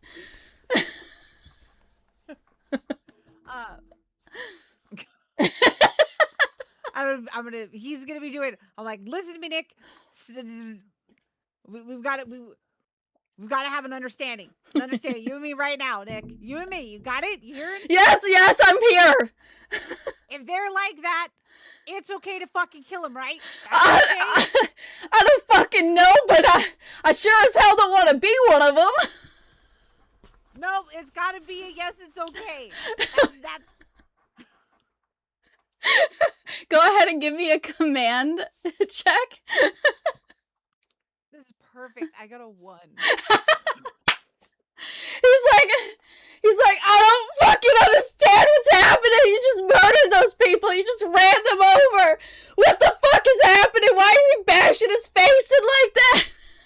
He's just freaking out. He's like full panic mode, like completely in duress. Like he can't even really hear what you're saying anymore. He is just like in utter shock of what he just witnessed and what he's currently witnessing.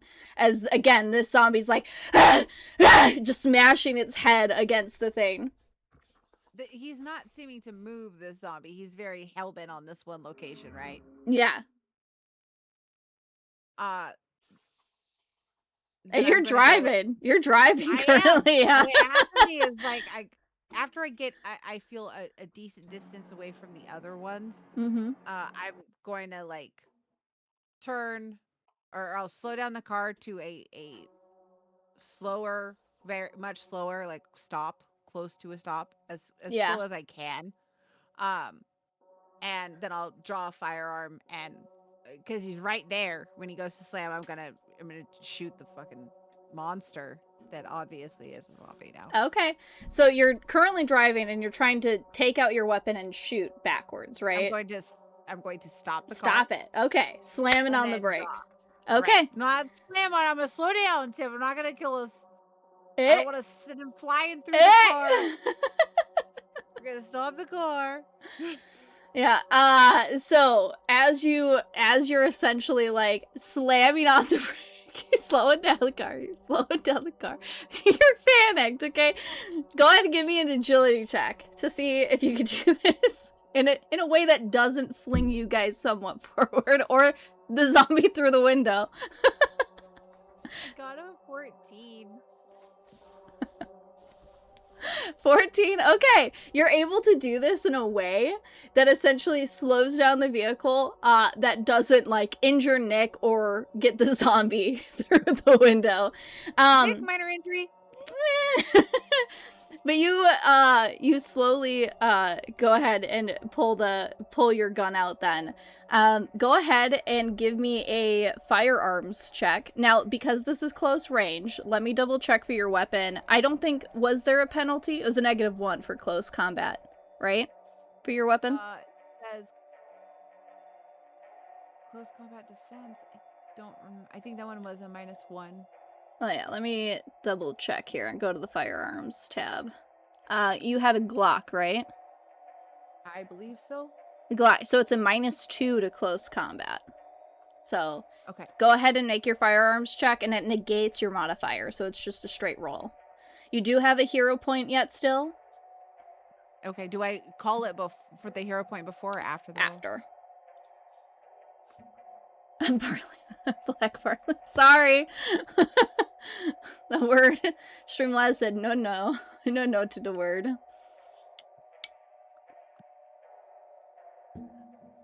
Alrighty. That was a 18. Okay, an 18. So with that, that's -2, so it's a 16. Well, so it cancels out your modifier, right? So instead of a +2, it's just a straight roll. What did you get on the die? Oh, an 18. An 18, yeah. So with an 18 total, you're gonna go ahead and pull out the gun and turn around and shoot. It goes straight through the glass into its head. Go ahead and roll damage. I believe that does 1d6 piercing. Yeah, and Hole, we gotta keep the chat friendly. 4. 4. Okay. So you go ahead and fire. It shoots it right in the head. And by all means, that should have killed it, right? Like, it should have killed a person. That was direct, spot, aim, boom, fire. But as its head kind of recoils back, you just see it turn back up. And it goes, ah! And it booshes it, and because it weakened the glass, the bullet having broken through, its head just breaks straight through the glass as it boom, and it's now and it's reaching in and trying to grab and tear at you guys as you essentially fired, and it's gonna go ahead and try to make an attack on one of you. I'll go ahead and see which one it reaches at first. It's gonna reach at Nick.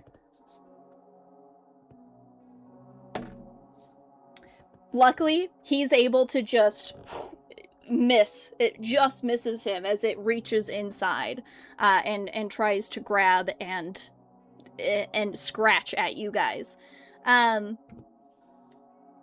least you can't hear its screams now. Yeah. That Glock would have pierced. That would have been a really loud noise inside the cab of this truck. Oh, I'm sure. Would have gone boom. I'm sleepy from dinner. Good night, Boom Lord. Good night. Go ahead and are you wanting to take another shot, make another roll? What are you wanting to do? Yeah, I'll take another shot. All right, go for it. I will also note that at this point I want put the car in park.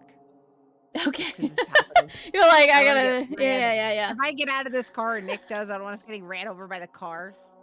Understood. That's a 17.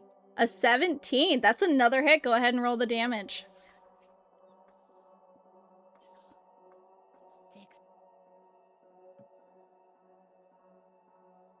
6. 6. Dang. All right. So you go ahead and shoot this thing once again, and it takes off as the bullet kind of ricochets and hits into its within its skull, like its structure. It blows half of its face just straight off, and you see like its skin flapping as it, you know, is now like missing its whole side of its face. And it's still and trying to get you guys. Nick is gonna try to go ahead and shove it back through the back out and into the bed of the truck, so that way it can give space for you to try to drive again or do whatever. His goal is to essentially try to get this thing out of the window. Okay. Yeah, dude's strong. He's able. You see Nick just the most manliest man he could be in the second after having a straight up panic attack is shoves this thing back through the window, and it like slides all the way back to the butt of the truck, so it's giving you some space, but it's gonna go ahead and try to get up and like, I don't know, try to get back to you guys. What are you doing? At that point, I'll see that he's pushed it back, and while he's trying to do that, I will then try to get the car back and drive and turn it to swing the back end to get it off. Sure, absolutely. Go ahead and while it's off base. Yeah, give me another agility check as you're now trying to essentially throw this thing back off. A 9. A 9. Yeah. Perfect. Okay. So I love that for me. As you begin driving again, You're having to set the weapon, your Glock down as you head out. And you're doing the fishtail thing. However, it just flings Nick back and towards his broken window in which he could fall out.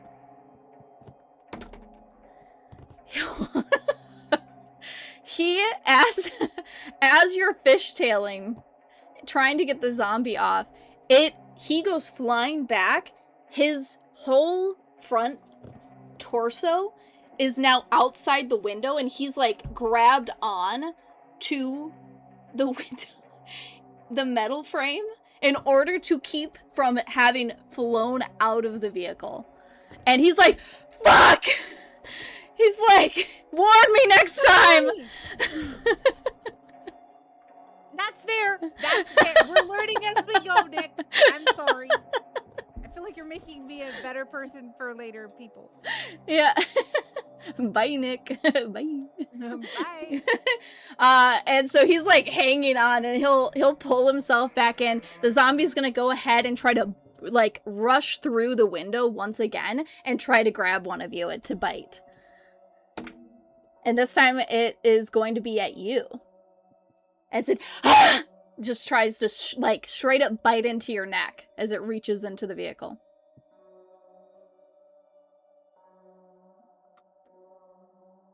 Now, I will remind you, you do have 2 disadvantages. Yeah.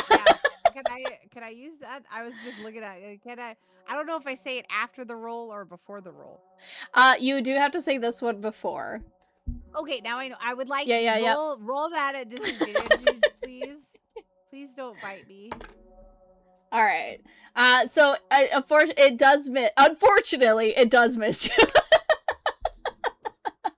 I've got a backpack to get to Korg. I've got important things to do. I have a backpack. You have no idea. I have to get this into the city. There's a Radio Shack employee that really wants this. It tries to grab and bite into your neck, but you're able to just move to the side just in time before it chomps down. What are you doing? Nick is pulling.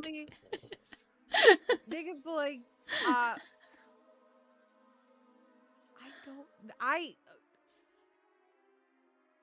Can I reach across as we're moving and try to help pull Nick in and like stabilize him as he's getting in? Yeah, you can help him with that. Is it an automatic or a stick? I'm assuming it's an automatic, but my guess would be an automatic unless you specify, unless you want it to be. Either way, I feel like I think an automatic action sequence is still action sequence, so we're not gonna overcomplicate it. This is just like any Mission Impossible movie where they're using a stick. You know, they can use both hands anyway. It's fine. True. Yeah. But you're essentially trying to grab him and pull him back in as you're driving. Is that what you're... Okay. I'm gonna try to assist. Okay. Like if he has like a belt, like would be grabbing to... Yeah. So you go ahead. I'd say it's easy enough. You grab his belt. Go ahead and make a strength check for me as you're trying to like pull him back in. So good. That's a negative for me. Yeah. That's a 12 with my -1. Oh, nice. Okay. You go ahead and you rip him back inside. He's helping pull himself back in, so it's not like it was all on you to get him back inside. But he falls back into his seat and immediately goes to just deck the zombie in the face to try to get it back out. And I'm so fucking sorry. I didn't know. I was just trying to. It was coming in, and you pushed it out. I figured we could knock it up. What do you want me to do, Nick? I will follow. As you're like spewing these words out, he's like, "Just fucking drive!" And he decks the zombie straight in the face, and it goes flying back out the window. It does stun the zombie though, so it's able. He's like essentially like back in the bed of the truck for the round. So, what are you doing? I'm following Nick's orders. I'm driving.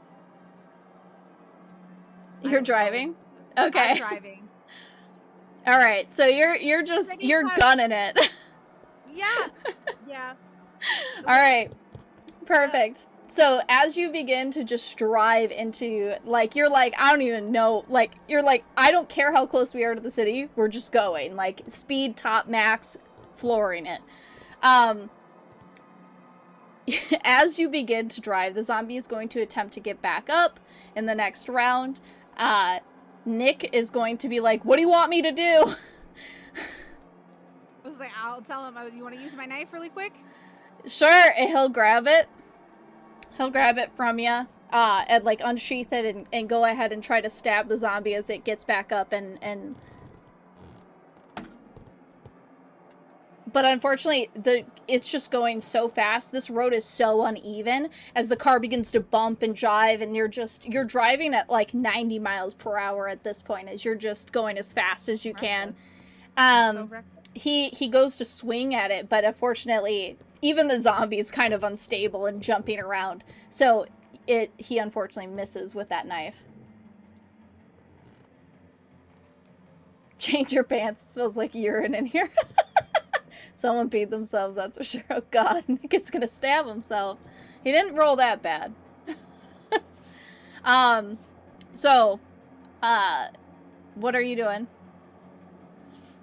I am going to be focusing on trying to drive, but paying attention to what I can see in front of me. What time is it? It's still daytime, yeah? It's still daytime, yeah. Yeah, so I'm going to try to even out the driving and maybe slow down enough that maybe it won't be so hard for Nick. I'm going to try to help out my friend. Yeah. That is now my new best friend fighting the zombies, Nick. Yeah. Emotional support Nick. He is now. Now I'd be like, nah, that's Nick. All right, go ahead and give me an agility check as you're driving at a very extremely fast pace. You're trying, and give me an awareness check on top of that as you're trying to keep in mind of your surroundings so you don't like accidentally hit a tree or some debris in the road or something like that. Okay, agility is a 10. And then what was the other one? Awareness? Yeah. 19. 19. Okay. You do begin to notice dogs reappear from the side of the road as you begin heading in. They are back at it again, ready to fuck up your life. So, as they're chasing and now kind of heading at the dog or heading towards the truck, as they're running, the zombie is still trying to reach in, grab at you, grab at Nick, bite in, and as you're driving as fast as you literally can and as safely as you can. Unfortunately, this road is so bumpy. Nick is able to stabilize himself so he doesn't hurt himself or go flying out the window as you're still having to jerk and avoid debris in the road or, you know, big potholes, etc. The dogs, however, they rush up and slam into the side of the truck just as you essentially bypass them. You're going so fast, they're not going to be able to keep up, but they slam into the vehicle. You hear them whine and howl as some of them are now limp in the road behind you. The others, you know, are trying to chase off, but you quickly miss them in the distance. Nick go ahead and shoves the zombie, punches it right back out the window as it begins to try to climb in once again. This is just a fucking nightmare. This is like... Yeah. You are, in all honesty, petrified of the situation right now. Yeah, that's a good word for it. Yeah. So... you're driving, you see the city just ahead, where the frontage road eventually turns and merges onto one of the major freeways, or one of the major roads, for Raccoon City. What are you doing? I'm going to be... Well, we have to deal with this situation, but I'll be going... I think it's the sound of the car. We're very loud. Mm-hmm. Perhaps if we weren't so loud. she'll be saying to Nick, thoughts? I don't fucking know! As he's fighting a zombie. Yeah, it's just like, he keeps like punching and trying to keep this thing back. No, I'm not helpful. I will be, again, trying to stabilize the vehicle as we're driving to help Nick. Yeah, as you're beginning to head onto City Fairway, are you slowing down at all, or are you maintaining your speed? There is no wrong answer, I just need to know. Well, in looking at seeing the city, do I see any stopping of cars or anything like there was at the other one? Make an awareness check for me. Awareness check. That's an 11. An 11? You don't see one. You're going so fast. Like, you would be up on something in a split second. So you do not see anything in front of you currently. As you're going. But we've outrun the dogs and stuff, though. The dogs are far behind you, yeah. I would slow down going into the city, just in case there were other people. Sure. Yeah, absolutely. Go ahead and give me another agility check, as slowing down at a top speed can cause some for your vehicle to disable itself. Okay. 15? 15. It was agility, you said? Yeah. I'd say you use this momentum of, like, hitting the brakes and turning just enough that the zombie goes flying off the bed of the truck.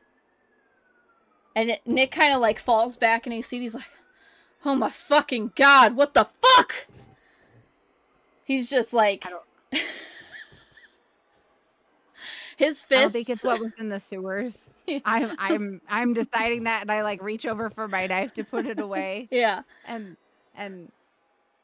I'll be putting my things away. His fists are covered in blood. I'll, like, point over to, like, any of the camping stuff that I have. I'm sure there's, like, a rag or something in the back.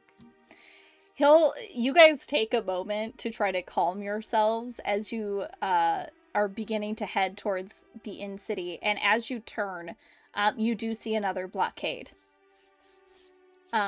Nick quickly wipes off his hands, and, like, they're still stained red. You know, it's not gonna just wipe off. His hands are somewhat bloodied from having punched this, like, half-missing-faced individual repetitively to keep it from getting back in the truck. And you do see a blockade that's stopping you from turning onto the city fairway on both ends of this road. It essentially turns into a fork where you're either going right, which will take you to the northern side of the city, or left, which is going to take you south into the city. And your way would be south. Okay. Does it seem to be people there? Yeah, there seems to be more National Guard essentially stationed on both ends. And they'll be holding up their hands, and all of them are also armed. And we'll stop there. Sure. Because even with them, that there's other things coming this direction. Yeah. So you pull up, screech to a halt, and you and Nick go ahead and get out of your truck. Are you grabbing your backpack? Yes. I need to make sure. All right. So as you guys go ahead, the National Guard are going to walk up and greet you. And they're like, sorry, folks, but the city's been closed off. It's currently under quarantine. What business do you have coming here? What business do you have? I have Nick's voice. What business do you have coming here? And I'll say I run a business in the city. I have a mom that she is terminally ill. She needs 24-hour care. And so I need to make sure she's okay. And you're both residents? I'll pull out my ID if that's possible to show them that I am a resident in the area. And you know, Raccoon City, every individual has a residential number to live in the city. A part of this was like a part of the recession planning that had gone in, that an umbrella had essentially paid for the mayor to put in place. This is your residential number is what you use for like any healthcare benefits, any prescriptions, any, like, pretty much anything related to government or financial, or this is all part of that. Your residential number is what's on your lease. It's what's on, you know, it helps implement individual residency and to keep business localized was kind of like the push, right? Bring business back into Raccoon City. And so you both have IDs on you with your residency number and your address on it as well, along with like your profile, your ID. Perfect. They quickly look it over, and they look you guys up and down. I'm sorry, but we're going to have to give you a search. So if you don't mind handing over the bag and spread out your legs and your arms, we're going to have to pat you down and search for any type of markings. If you resist, you will be rejected and sent back out. Before they do that, and anybody goes and touches me, I will warn them that I do have firearms and weapons on me, and I would have no problem setting those down for a check. Perfect. Yeah, they go ahead, and as you tell them where they are, they grab them off of you and set them to the side. As another individual comes up and, you know, does the search thing, they'll ask you to roll up your sleeves. They check for any bite marks, any, you know, scratches, anything like that. You don't quite know why. Again, this is all kind of crazy to you. You have no idea what's really going on. But they do notice the blood on both of you. Mm-hmm. So, do you want to tell me what happened that you are both covered in blood currently? There were dogs. Dogs? There was a bunch of parked cars further out. First, there was a bunch of dogs that were attacking the vehicle. And then there were parked cars and people were moving forward, and we went to avoid them. And one of them started attacking the car, and this is their blood. Gotcha. We're gonna need so you to go. So there might be more coming this direction, so you know. We're gonna need you to both step to the side, and we're going to need to scan you over once more intensely. Thank you, Christian, for the hydrate. And they'll do their procedure. They'll test all the points in which they're not gonna like strip you or anything inappropriate like that, but they'll go ahead and they'll touch and feel to see if you wince or do any type of you know, reactionary things. They actually open your eyes and check. You do see some of the National Guard essentially step forward, like, and are guarding kind of the way you guys came, weapons raised, based off of your saying that there were some headed this direction. Yeah. I would also like to, if it's possible, because it's military or because it's government in any way, shape, or form, they normally have charts that they'll put up, because not everyone who works for them, not that we're allowed to say that, is the most genius person in the world. So they'll have like a list of the things that they're checking that's normally laminated. I would be trying to catch as many glimpses on those that chart for what they're looking for, so that because it's obviously there's an illness. We've seen that. So I'm also trying to take note of what they're looking for that are suspect thoughts. Yeah, go ahead and give me an awareness check. I'm guessing you're trying to be sneaky about it too, as you're like trying to peer over at whatever it is they're looking at. Yeah, just try and like take a look at those things, because normally, like, if they have stations, right, it would be posted in each station of the checklist. So that's what I'm trying to just keep look at as I can. Go ahead and make a roll. Yeah, I'm not trying to be weird about it though. Yeah, you're good. It's awareness? Yeah. That's a 15. 15 total. Okay. Give me also a knowledge check.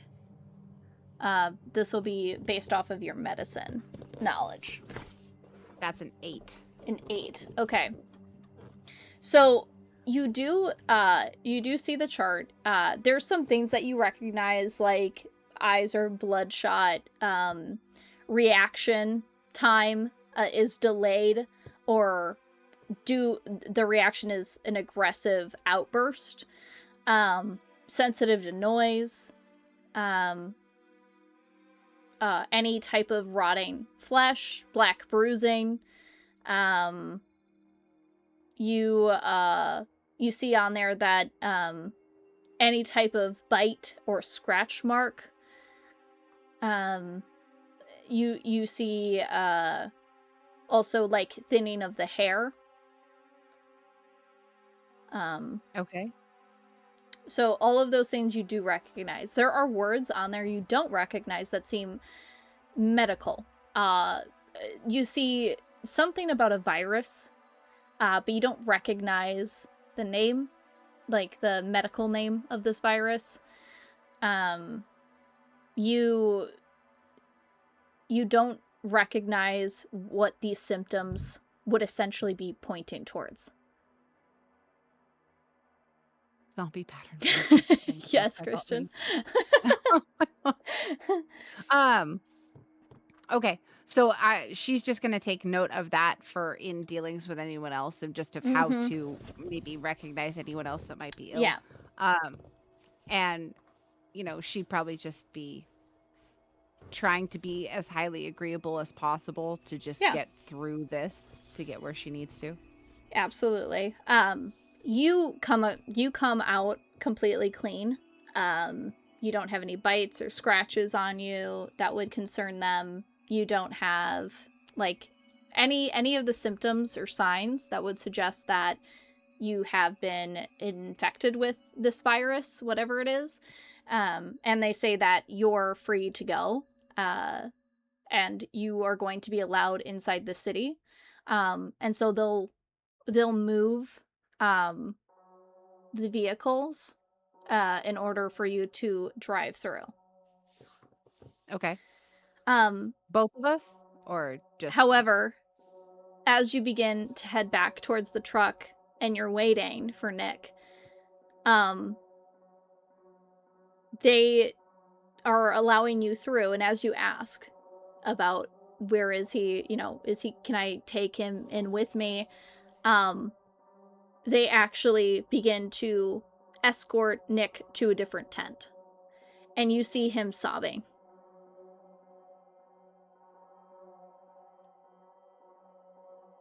And as you guys make eye contact, he calls out to you. And he'll go, Jennifer, let my girls know that I love them if you see them. Their names are Claire. And the other name's Mara. Just let them know I love them. And he'll go ahead and go into the tent. What are you doing? I'm going to look at the guards. Mm-hmm. Are they looking? Are normally like are they holding a defensive line in case I Mm-hmm. was unhappy with their decision? Yeah, I mean, they're just standing about. The defensive line is facing currently the road that you came from. yeah. I'll just ask. Is he getting quarantined or anything? Is there a set time period for that? Ma'am, we have very strict instructions. And at that moment, you hear a gunshot. And she'll just look at them and nod her head. Noted. Understood. So move along. Fair enough. And she'll just turn. And I grabbed my things right when I left. I was allowed to take all my things. Yeah. You're Okay. licensed to have your gun, and having a combat knife isn't against law or anything. They'll allow you to take those things back into the city. Okay. And then I'll get back in. Well, I'll get back in and I'm going to find a place relatively. Well, question. Mm-hmm. Where I live, do I have a garage? You do. It's not attached. This was an add-on to the back of the building that you lease. Okay. Mm-hmm. Uh, yeah, then I'll just, I guess, continue to head that way. And because you said from here, it's about 15 minutes to get to my house. Yeah. All right, then I'll just start going that way and Okay. try to, because it's shut down in here, so it should hypothetically not be so bad. No. You do see there are still people trying to get home. From like the original announcement. Not everybody heard it the first time. Like, go ahead. Um, you do see the National Guard in the streets. You see the police force in the streets. You see there's just sirens everywhere. And they're ringing out, as you're driving through, and you're having to go slower than normal because of all the emergency. There's fires starting in apartments, like bursting out the window. Um, there's paramedics everywhere on the streets. You see Salvation, like, army medics also out, um, and essentially present, trying to help people get to emergency vehicles. Firefighters are like any emergent person, like first responder is currently on the street. Um, you are now kind of realizing and putting together that some of the chopper sounds that you heard late last night um, might have been from the National Guard coming in. Okay. And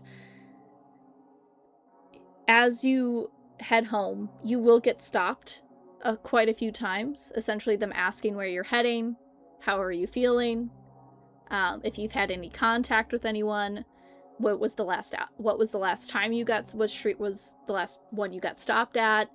And it kind of feels repetitive as they are getting you through the streets. You do see randomly a person or two screaming "Ah!" Like those scream from the earlier person that you had essentially encountered, that kind of visibly makes you shake, as it Yeah. immediately puts you right back in that vehicle, being trapped and being attacked by one of these infected people. And you hear just gunshots go off, and their bodies essentially go limp, as they're shot down in the street, and you're being taken home. Are they bald? Partially. They have weird bald spots. um, Amazing. but eventually you are able to get home. Um, but the last stop that you essentially went into, they said that if something's wrong at home, a lot of people have been gathering at the malls. So Okay. there is the mall, the museum, any large space. Essentially, there are like safety locations and zones that you can go, but in your area, the mall would probably be the closest one to you. Okie doke. All right, then I will continue to head home. All right.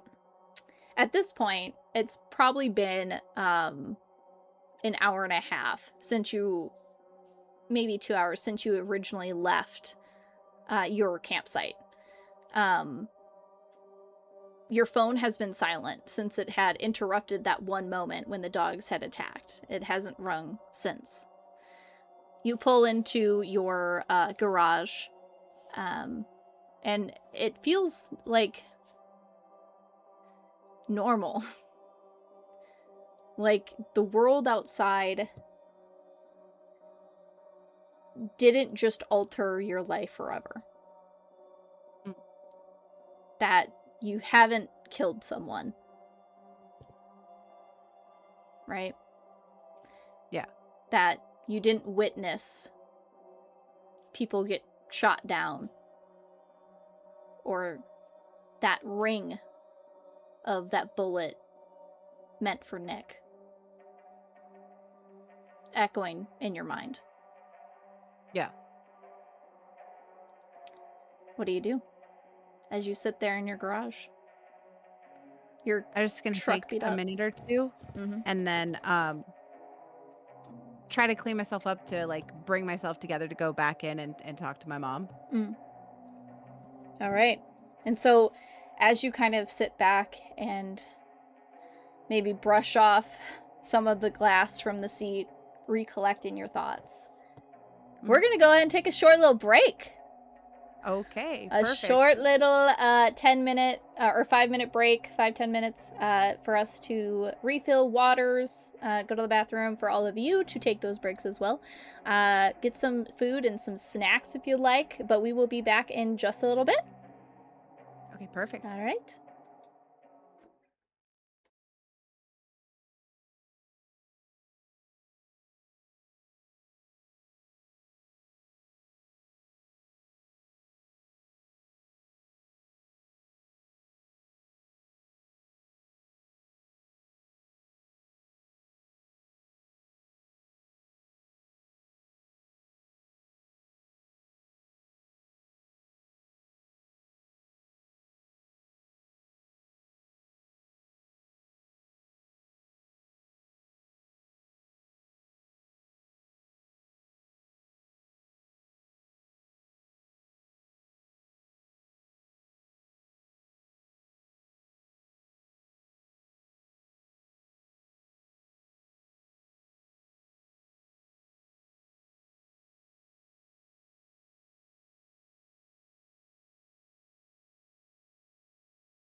Thank you, Myriad.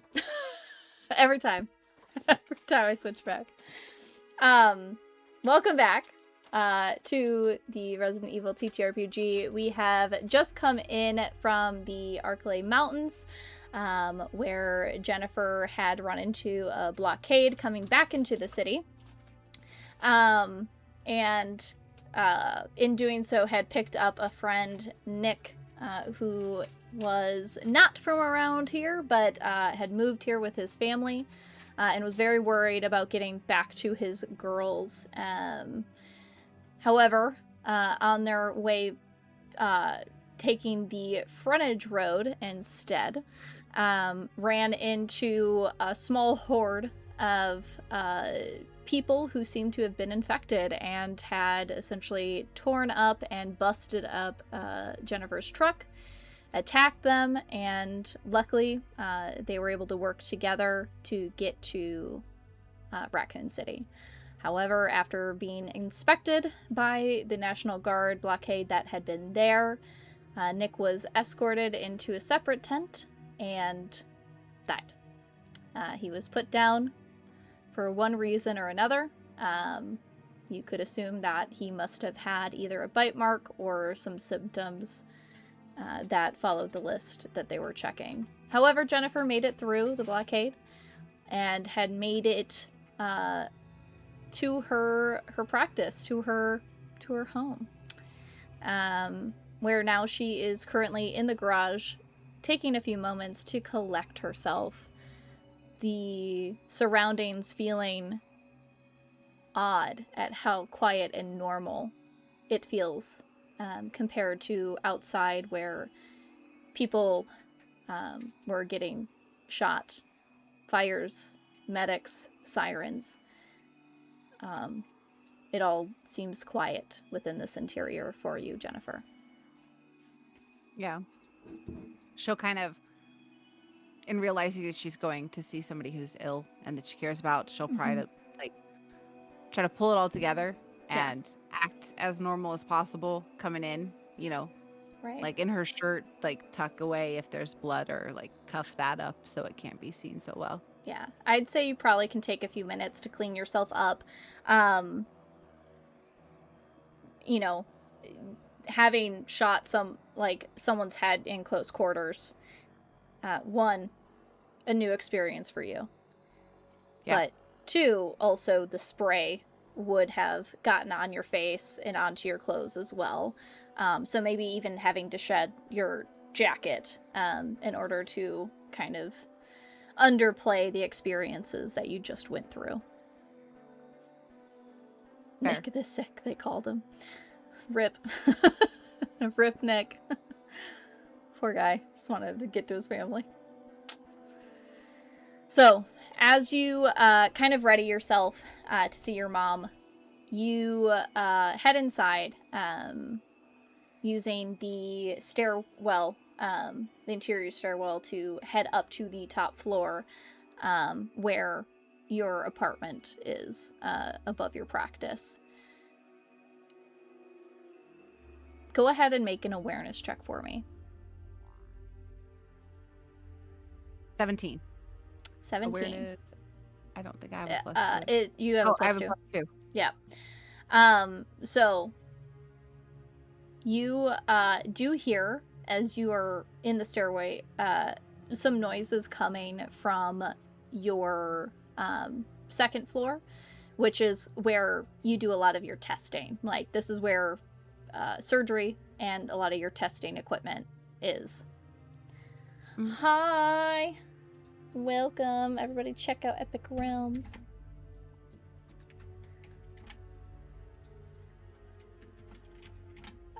What do you do? So I hear some sounds? Yeah, you hear noises coming through the door. In the house? Not your house, but that stairwell is connected. The first floor is like reception, basic checkup area. You have like a few rooms on that first floor. The second floor is where you do like your surgeries, where your test facility is, like when you're doing tests on blood work and things like that. And then the third floor is your home. So that second floor is where you're hearing those noises coming from. And do I know that what's the name of the person that's would normally be working right now? Veronica is normally around Ah, on the second floor most often. She's your tech that deals with most of your samples. I'll just say out, hey, Veronica, is that you?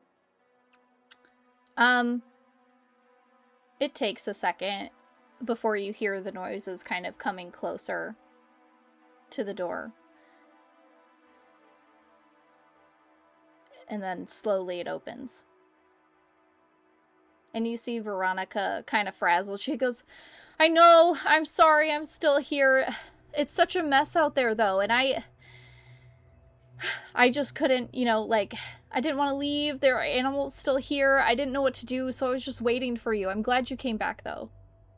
You are, thank goodness you're highly dedicated, because that has probably helped keep you very safe. Is it bad? Have you I've only heard the noises from the street and the broadcasts. It's pretty terrible. Have you gone upstairs to see my mom or heard anything? I checked on her about an hour and a half ago, and she was feeling a little down. I think she was really worried about you. She had me put a letter on the table for you. Okay. Well, let me go check on her, and then yeah, don't answer the door for anything. Don't. Are you sure? What if a patient comes for one of their animals? No, not at this point. Right Oh. now, it's probably safer for the animals. We don't have anything that, um, and then remembering that there are animals there, uh, did we have any that, and she'll start kind of running off, falling skin, decaying, or anything like that? Um, no, I don't think any of our patients have anything like that. Um, Nothing looking like rabies or anything like that. Highly no, aggressive. they've been on restful. There's been a lot of like noise and they've been barking or meowing a lot, but nothing that is like aggressive in nature, I would say.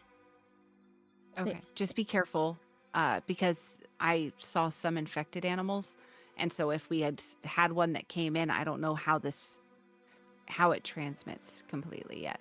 So just be exceptionally cautious, and you know, if everybody's good and has food and water, don't open any cages at this moment oh, okay. or anything. I'll be careful.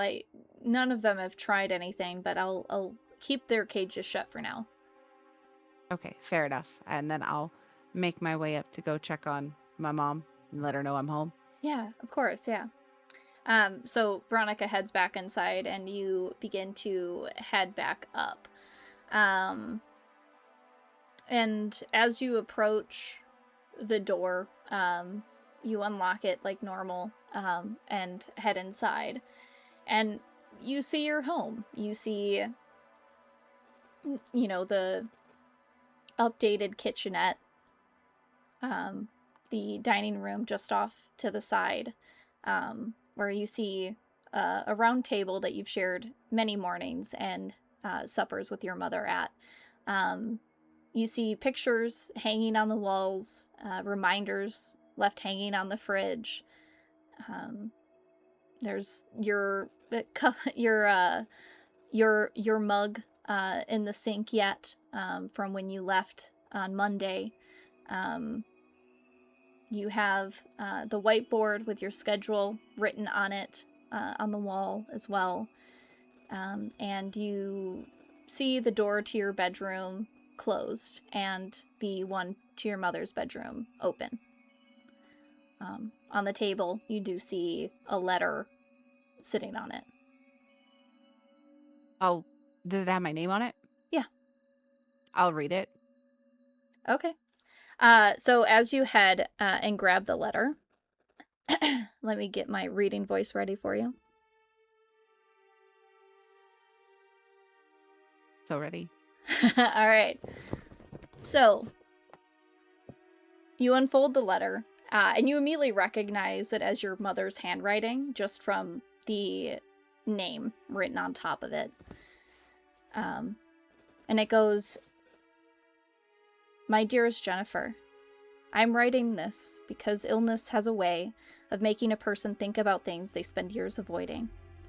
It has made me realize that there are words I have carried inside me for far too long, words that deserve to be said while I still have the chance. You have always been so busy taking care of everybody else, the animals, your employees, and me. I know you never complain about it. You smile, make my appointments, organize my medications, argue with insurance companies, and somehow still manage to run your practice. You tell everyone that it is fine and that you can handle it, but Jennifer, I am your mother, and I know when you are tired. I know how often you sit at the kitchen table long after everyone else has gone to bed. I know how many cups of coffee you drink when you think nobody is looking. I know you carry the weight of the world on your shoulders because you are afraid of what might happen if you put it down. You have been carrying that weight since you were a little girl. When we first came to this country, it was just the two of us. We did not know anyone, we barely spoke the language. There were nights when I sat awake, terrified that I made a mistake bringing you here. Then I would look at you sleeping beside me in our single bed, and you always looked so peaceful. I would tell myself that as long as I could give you a chance at a better life, then every sacrifice was worth it. And Jennifer, you gave me that better life too. You grew into someone kind, strong, intelligent, someone who spends her days healing creatures that cannot speak for themselves. Do you know how rare that is? To dedicate your life to helping things that can never thank you properly? I have always been proud of you. Not just because you were the first in our family to obtain an education, not because you opened your own practice, not because you found a way to provide for us. I am proud of you because even after everything life has thrown at you, you remain gentle. The world has tried very hard to convince you to harden your heart, but please do not let it win. If I did have one regret as your mother, it is that I do not think I taught you how to lean on people when you need them. You hide from people. You tell yourself you are private, independent, self-sufficient. You convince yourself that you prefer being alone. Perhaps some of that is true, but I also know loneliness when I see it. You do not have to face every storm alone. You do not have to be the strongest person in every room. You are allowed to be afraid, allowed to be hurt, allowed to need someone. Most importantly, you are allowed to be loved. I hope one day you let someone see the parts of yourself you keep hidden from everyone else. I hope you let them stay. And if that never happens, I hope you remember that you were loved deeply by me every day of your life. I know you worry about what will happen when I'm gone, but sweetheart, parents do not spend their lives raising children so they can fall apart afterward. We raise them so they can keep going. When my time finally comes, I do not want you standing still and looking backward. Go camping, watch the sunrise from somewhere beautiful. Get lost on a hiking trail. Meet people. Live. Really live. Do not spend your life sitting beside my memory. Take it with you instead. That is where I want to be. And if there is anything waiting for us after this life, then I promise I will be bragging about you the entire time. I love you, Jennifer, more than any letter could ever say. Love you always, Mom.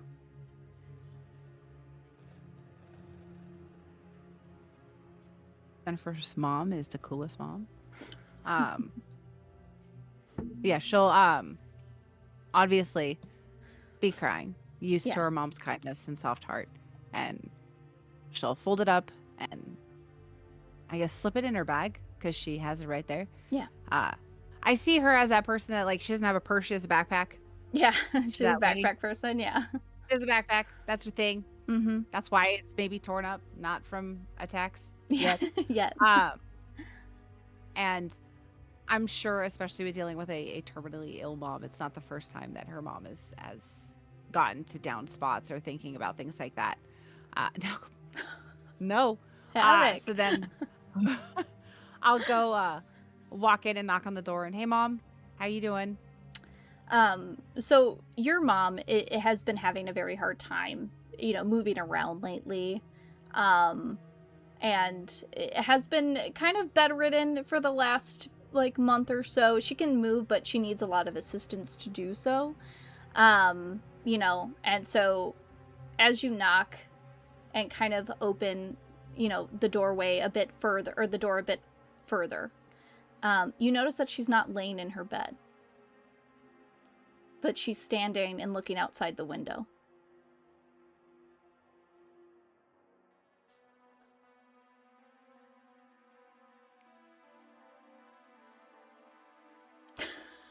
I will kind of just knowing that this is completely abnormal, correct? Yeah, this would be a shock, probably, to see her standing by herself. I'm gonna most of the hunting knives have like a snap. I'm gonna fucking damn it, Tiff. Make me kill mom. Can we just stay in just a second here before mom's like right now mom's not, okay? Mom's You a don't great know. mom. Yeah, she could just have had, sometimes in illnesses, you have Right now we have a thought, but we're not right. You positive. it has not been and, confirmed. and you and I are not engaging in zombie activity, me and my friend Tiffany right now. But I feel like it's about to happen and we could just stay here for a minute. Yeah. You're like, I don't want to continue the game. You're like, all right, hit the pause button, save, and come back next week. Yeah. Turn it down. It's fine. Mm-hmm. So I will make sure that that's unclipped. I still had my other firearm, correct? Yes. Yeah. Right. So you see her standing there, and she kind of braces. You see her brace herself against the window pane. She's looking out towards the city,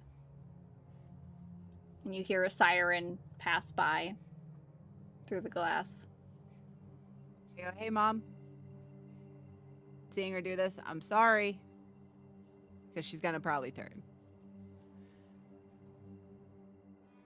But I feel like you'd have to, like if it was my mom, I'd have to know that they're turned.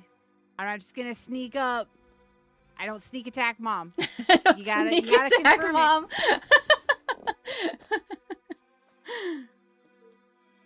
So are you? Or well, can I? Because I'm right there in the doorway. Yeah. Maybe we just leave mom like that. Just let her live out her zombie life that way. She could come back though. You haven't confirmed it. Do you want to close the door? Do you want to call out to her? Do you want to go up to her? We gotta put. Oh man, I'm gonna die trying to put mom down. We gotta put her down. That's the right thing to do. We can't let her stay that way. That's mom. She just wrote us a really nice letter. We gotta let her go free. Yeah. Can you do it? You'll make her come eat me later, and I don't like that idea. I didn't say I'd do that. If you trap her in the room, she can't get out. You don't know. That one beat the shit out of its own face to get through the back of the truck. You taught me a lot about these guys real fast. I don't think a door that's like an internal door that's hollow, because internal doors are hollow. Yeah. Like, that ain't keeping her. Nuh-uh. We were putting mom down. What are you doing? Yeah, we're gonna put down mom. So we're gonna go and put her down. Okay. Are you pulling your gun? I don't want to use my gun because I have now made it in my mind that it's a noise thing and I don't want to draw more attention. So my hope would be trying to attack and trying to I'm going for spinal cord severing with my attacks. It is a 3rd story window, Christian. Even taller. All right, so you're unsheathing your knife and preparing it in your hand. Are you walking up to her? Are you calling out to her? Yeah.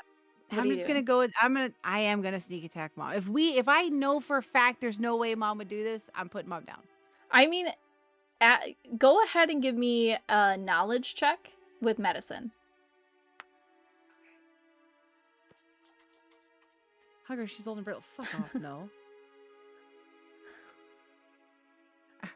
That's a Maybe not. That might 12 make too much noise. knowledge. Yeah, it's a 12. A 12. Okay. I would say that's enough to know that there are instances with terminal illnesses that there are upticks in energy. And it's the same thing with animals. Like, they revert to a puppy stage. Humans can do that too when in the final phases of their life. And so it's not like it would be impossible for her to stand. It's not impossible for her to get up by herself.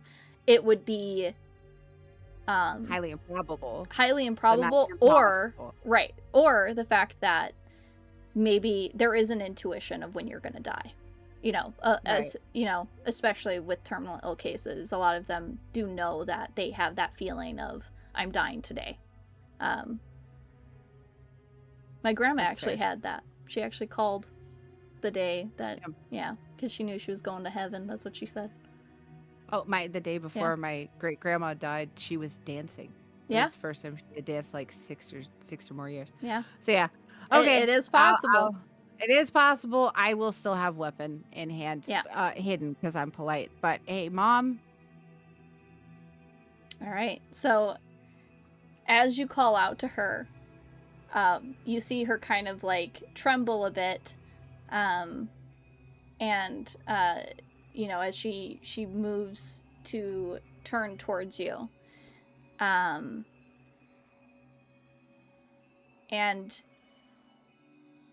as you look into her eyes, they are no longer the eyes of your mother, but one of completely red and bloodshot, a hollowness to them. Her mouth hanging open unnaturally. And you just hear her go and charges at you. Okay. So, go ahead and roll a d20 for me. Good night, mama. 18. All right. Mother, what red eyes you have, right? What red eyes? Why, mother? I love how you gave me a hope. Like, yeah, there is a way. And I'm a good GM. I know, you did great. I'm proud of you. I got you. I fucking got you not to do a sneak attack. I got it. I'm so good. So you are up first though. So, you do still get the drop on her, as she charges right at you. They call me the Black Rose, Brett. All right, so with using the combat knife, that's close combat. That's with the modifier, correct? Correct. All right, I hit mom with an 18. An 18? Damn! Taking down mama. Yeah. All right, go ahead and roll that d4 of damage. That is a 2. A 2. All right. She has superhuman strength in her terminally ill body. That's now... Yeah, it sucks. Oh, good job, mom. Yeah, good for you. You go ahead. And you stab her straight in her chest, as she kind of like runs right at where you're about to raise the knife, and it kind of pierces straight through where her heart would be. Go ahead and give me an empathy check. Got a 15? A 15. There is a penalty on this, as this is your own mother. This is not some stranger attacking you that you ran over with your truck. This is your mom coming at you. howling and screeching and saliva kind of spittling out.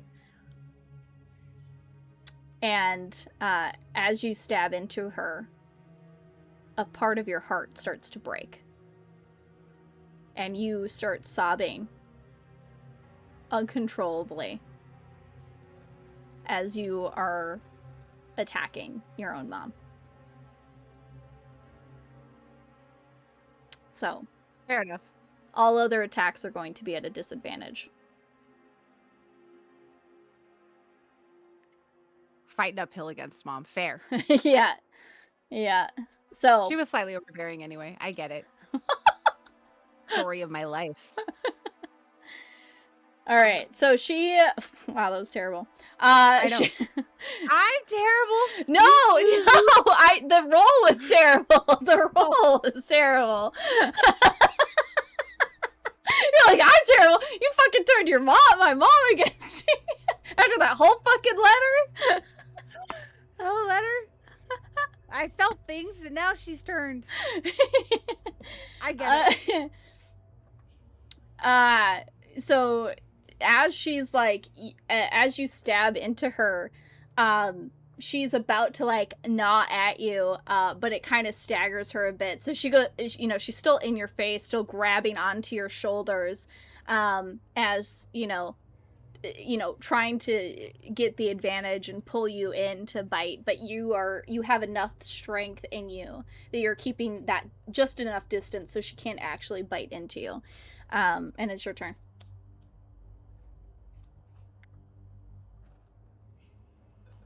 Is it 10 plus 2? 12. A 12. Okay. Go ahead and roll the damage for me. 4. 4. Da-da-da-da. So as you rip the knife out and then turn it and stab it into her throat, just trying to oh, did you roll at a disadvantage? No. Go ahead and roll at yeah. Oh. I rolled higher that time. It was a 14 base. Okay. So plus 2 is 16. Yeah, okay. So that's 6 damage you've done total. You stab it into her neck and kind of shove her back, as she's trying to grab at you. And damn it, Mom! Damn it! Calm down, Mama. I just see her like, is it like the whole house coat mom trying to kill me thing? Like, Yeah. Yeah, that's great. Yeah. GG's. And she's tearing at you. She's gonna go ahead and try to swipe at your face. I'm gonna impose disadvantage. You can't kill me with my mom. You can't. Well, it was a 1 anyway, but thank you for using that disadvantage. You're welcome. It wouldn't have been if I hadn't used it. Yeah, there you go. There you go. So that both your disadvantages are gone, and you have 1 hero point left, I believe. Yes, ma'am. Yeah. Okay. She, as she's running back at you and swiping, you dodge just out of the way, and she literally falls flat on her face and starts like trying to scramble up from the ground, and you hear her nails just scratching at the wooden flooring. She's actually not turned. She's just really upset they don't spend more time with her. Shouldn't have gone on that camping trip. Damn it.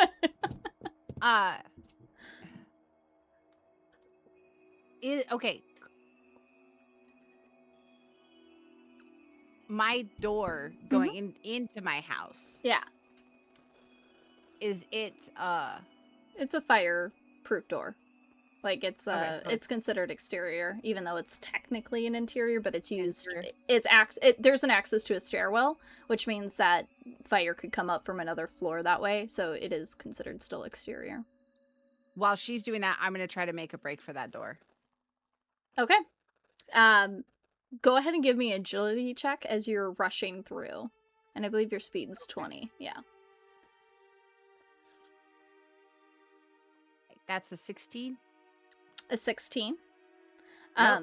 You are able to rush through, jumping over the coffee table in the living room, and rush towards the door and grabbing your backpack from where you might have set it down from coming inside. Are you heading out? Yeah, I'm gonna try to get out and close her in there. Okay. As you go ahead, I don't know how, like, Mom was terminal. I feel like I'd be sitting there being like, man, she didn't have, like, I did far more damage than she had left in her alive. I don't know. This virus is fucked. Yeah. Right, but nothing that we've been, well, because you killed Nick. Rip. Nick. But nothing I've encountered so far have I actually been able to put down. You know what I mean? Yeah. So I don't know that that's the best way to do this. I mean, who knows? You haven't tried it yet. So you rush out that door. And you turn back just as you're about to close it. And for a split second, you just see your mom stand up and look towards you. Before she starts screeches and runs straight for you. And you slam the door shut. And you begin running down the stairwell. And you just hear boom, boom, boom, boom, boom, banging against where you just exited from. What are you doing? I'm going to go get Veronica. And I'm going to tell her that it's probably best that we go to the mall. All right. You quickly rush down back to that second floor, and you see her just, like, checking some charts. She's not really focused. It looks like she's kind of just trying to busy herself. She seems, like, obviously worried about what's going on. And as you burst in, she kind of looks at you, and she goes, "Is everything okay? I heard some noises coming from upstairs." My mom's turned into one of what's wrong. Yeah, they're like infected. I would cliche use the word zombies, but they're really fucking fast. What do you mean? I feel like you're taking a really long time, Veronica, to understand and expecting huge explanations. I'm opening my bag and double checking how many freaking bullets I have. You're wanting a lot of math here. And there's not a lot of math to give. All right? Mom's gone. We loved her. That's great. We loved her. That's great. She's a zombie now. I stabbed her in the chest. What? She was already turned. It wasn't again, too much talking. We get a bag. Get a bag. Get a thing. Do I know if be like looking at where we're at? This is a very bad place to be. You see horror kind of come over to Veronica's face as you tell her you stabbed your mom. Go ahead and give me a persuasion check as you're trying not to essentially make her afraid of you. As you just tell her you stabbed someone. I genuinely don't feel like I would give a shit. I'm like focused on what I'm doing and cut off. And she kind of sees it, and like she sees the blood now on you. And so she's starting to panic of like what is happening. Cause like as far as she knows, it's like there's like some sickness going, like it's an epidemic. She doesn't quite understand like what's happening, right? So this is her first kind of experience with it. I'm gonna look at her and go, listen very clearly, very quickly, all right? They're zombies. I don't want to use the words, I'm a professional, I don't want to use the word zombies, but they're like zombies, but they're fucking fast, okay? What? And they're biting and they're clawing, and if you get clawed, bit, if you start noticing hair loss, if you start seeing like all kinds I am purposely gonna leave out to her the words aggressive. Yeah. I'm gonna do that purposefully because she because you're aggressive. Yeah. And I don't feel like I'm being aggressive. I feel like she's just emotionally shut off right now. Like just dead switched. But she's not dumb and she's not gonna say the word aggressive. So just going back through black bruises, screeching noises, biting, scratching, thinning hair, like it's bloodshot eyes, and she's gonna go through the things that there was a list that they're checking everybody. And I was like, they're ill. There's a problem. Everybody is apparently gathering at the mall. I'm gonna go to the mall. If you want to stay here with Mom, you're more than welcome to. But Mom, this place is hers now. Okay? Shit's all hers right now. I'm not fighting Mom on it. Go ahead and what was that roll? The last one I did was empathy. 17. 17 was for empathy? Yeah. She looks at you and like she looks jarred, and you can see her eyes like darting and kind of focusing on where your hands are as you're moving through your bag and reloading, you know, or like double checking how many bullets you have left in your chamber, and you see her being like, okay, I trust you.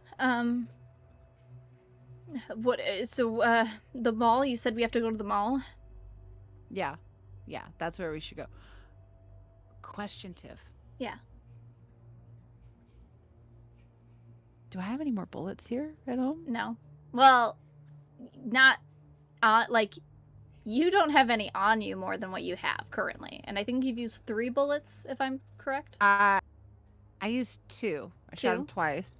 Yeah, I have marked 15 left, but I'll mark another one if that's how you remember it. I'll double check. I'll rewatch the VOD and make sure that it was only 2 bullets. But yeah, I feel like that's right. Yeah, that's when it was 2, and then I flung Nick out. Yes. Halfway out the fucking truck. Correct. Yeah. Oh, it's probably those scratches that fucking got him. That's my fault, probably. You don't know. You'll never know. I don't know that it's not. Yeah, I can tell you off stream if you like. what actually got Nick shot and killed. But so you would keep bullets in your room with the safe that you have in there. That's probably where you would have had them. My bullets. Yeah. So shit. If you have more. But you had 17 on you. You've used 2 of them, so you have 15 left. But that's all you have on you. Hold on. I'm okay, so I kind of see her as that sciencey nerd, and she doesn't know. She doesn't understand what's going on. So there's a part of this that I'm curious as to, and it sounds terrible. This sounds terrible. I get that. I get that. But what I wonder is if she's the type of person that, with where we're at right now, is so sciencey that she wants to at least take one down to study it. And I know I have one trapped, even though it's Mom. But I know that. But Mom's gone. Oh my god. Well, Dark. Is it? Is it? Your own mama? After that lovely letter?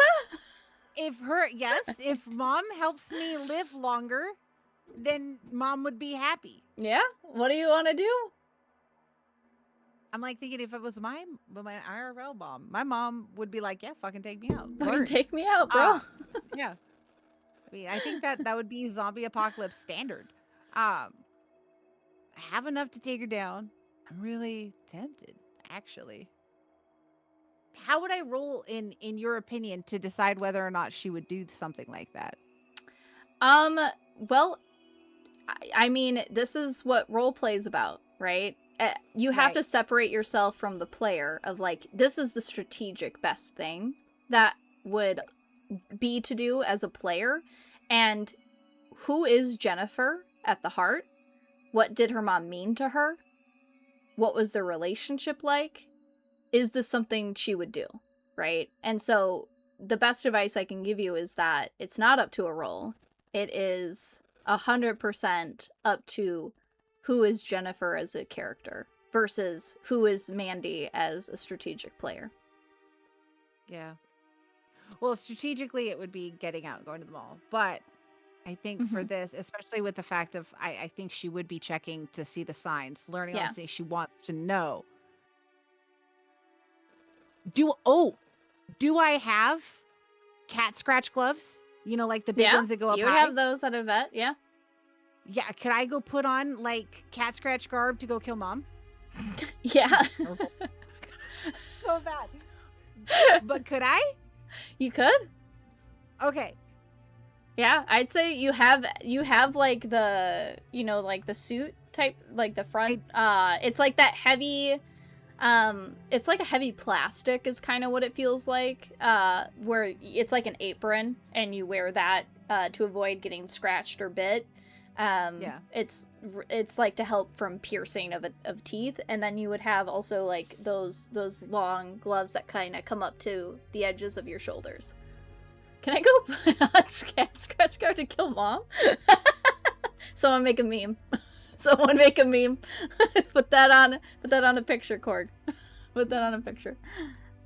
I'm sorry. I'm just I'm sitting here as the person and trying to play the character, but also recognizing she's a scientist. She studied death. She had to, and the fact that I have a surgical room here. You do.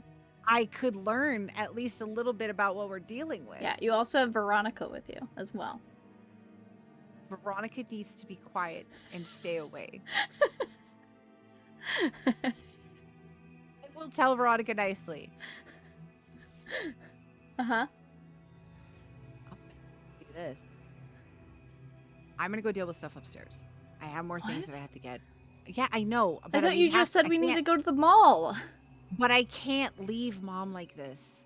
It's not fair, and we could learn what's going on a little bit more. What? If you need to go, you can go.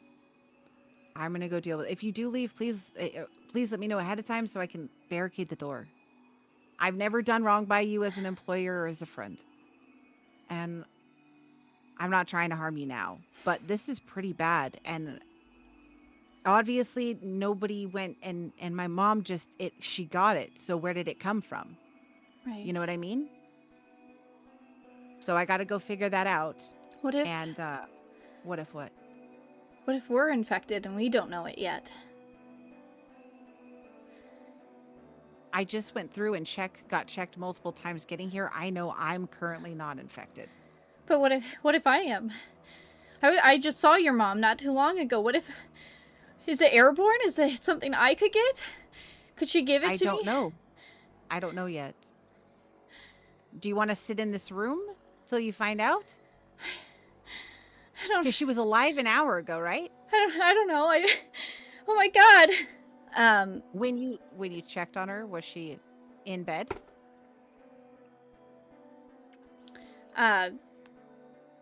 She isn't even listening to you at this point. She is in full spiral. As she's now thinking that she could have whatever this is and be this horrifying thing that you kind of described your mother turning into, to the point where you would be willing to kill and tear into her, right? Now, I didn't mention that part to her. Right, yet. Sure. But the fact that you said that you're gonna experiment, that kind of is. Another more, yeah. I mean, but I also feel like, honestly, especially with the work environment, if she to be this trusted, she wouldn't be a new employee. Yeah, no. And I feel like it would mean she would know that that's my brain goes to that anyway. She's not judging you. Right. It's not a judgment of you. It's her own fortitude, right? It's her own ability to handle the stressful situations of like panic, right? And so you don't take it as like her beginning to like unravel as you specific, but as like, I'm gonna die. Like, we're all gonna die. She's coming apart at the seams. Okay. Is there like an office room that's over there on that level? Just like a little place? Yeah. Well, there would be like a surgical room. Yeah. I'll tell her to go wait in there. Let me take care of this. I've dealt with all this stuff before. Yeah. Not this, and not this, but I've dealt with bad things rabies, before. yeah. Yeah. Now, like, to be like joking. Remember that time that everything was, we tried as best we could to stop bad things happen. Yeah. But we can't leave her like this.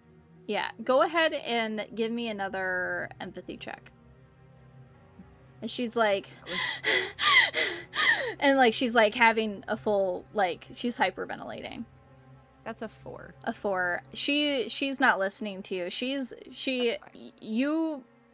not like stopping you from doing anything. She's just not like, she's not paying you any mind anymore. Like, you're not in the room. Like, okay. She's sitting there in that seat, and she's like, her chest, she's like heaving, and she's like, oh my god, I'm gonna die! And like, she's like panicking. Like, that's her right now. Do they have, do I have any of those, like, shield, like head shields for a medical surgery, like a splatter guard? Probably not. I'd say that's probably for, I don't think that'd be a common tool, that you would utilize. You do surgeries, but, nothing regarding necessarily, I would say, the heart. That's like a specialty.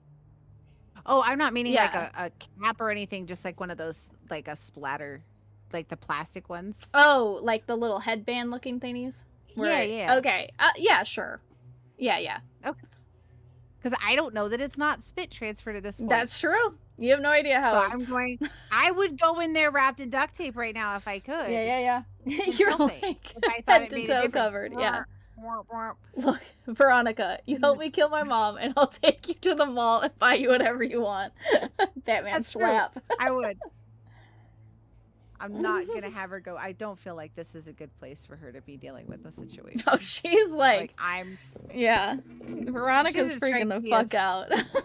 Doesn't strike me as a good fighter. So. No, I mean, you've worked with Veronica for many years. Like, she's probably one of your older employees. Like, but I mean, like, everyone handles stressful situations differently, you know? Like, Nick was able to stay focused even though he was freaking out, but Veronica, like, she got a 1 on her roll, by the way.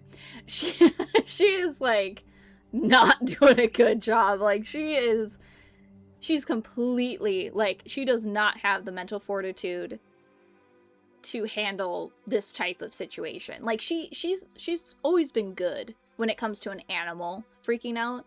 But this isn't, like, an animal that is her subject type thing. Like, that is her patient. This is impacting her and humans. And, like, she sees that differently internally, I guess. And so, where you're able to think more scientifically, she's taking this all very personal into heart. Do I still hear Mom banging on the door? Yeah. If you, like, kind of, you hear... boom, boom, boom. And, like, faint kind of screeching. Is there a landing at the doorway, or is it just stairs to door? No, there's a landing on each of the floors. Okay. Because I don't want to open the door and Mom knock me down the stairs. Yeah, no. There's some distance. Mom's in there making sick beats. Boom, boom, boom, boom. I figure they can't destroy themselves by just beating themselves into the walls. They could. I mean, some of them probably are able to. I mean, if you've done enough damage to them, they could eventually kill themselves on accident. Yeah. I wouldn't say that's impossible. See, and I don't trust that now, because what you said about Mom. What? Because you said, it's not impossible for people to be standing up when they know it's their time. I just caused trust issues. Yay. Yeah, you did.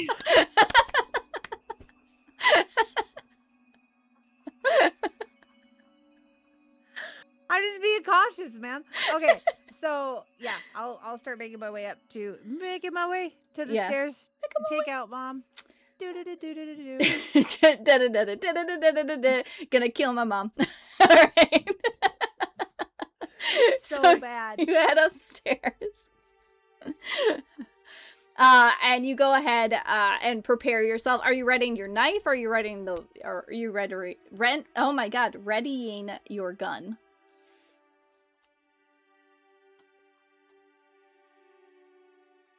I think because I got the scratch guard stuff. Yeah. I'm gonna try to go knife. All right. Well, because I don't want to attract more. That's true. There is a sound portion of it that can come into effect. Let me just double check your knife real quick on something.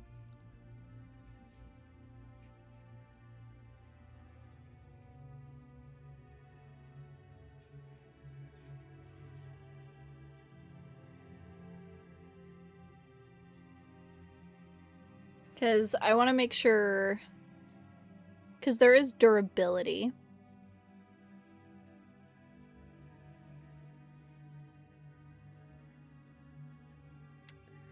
Da-da-da.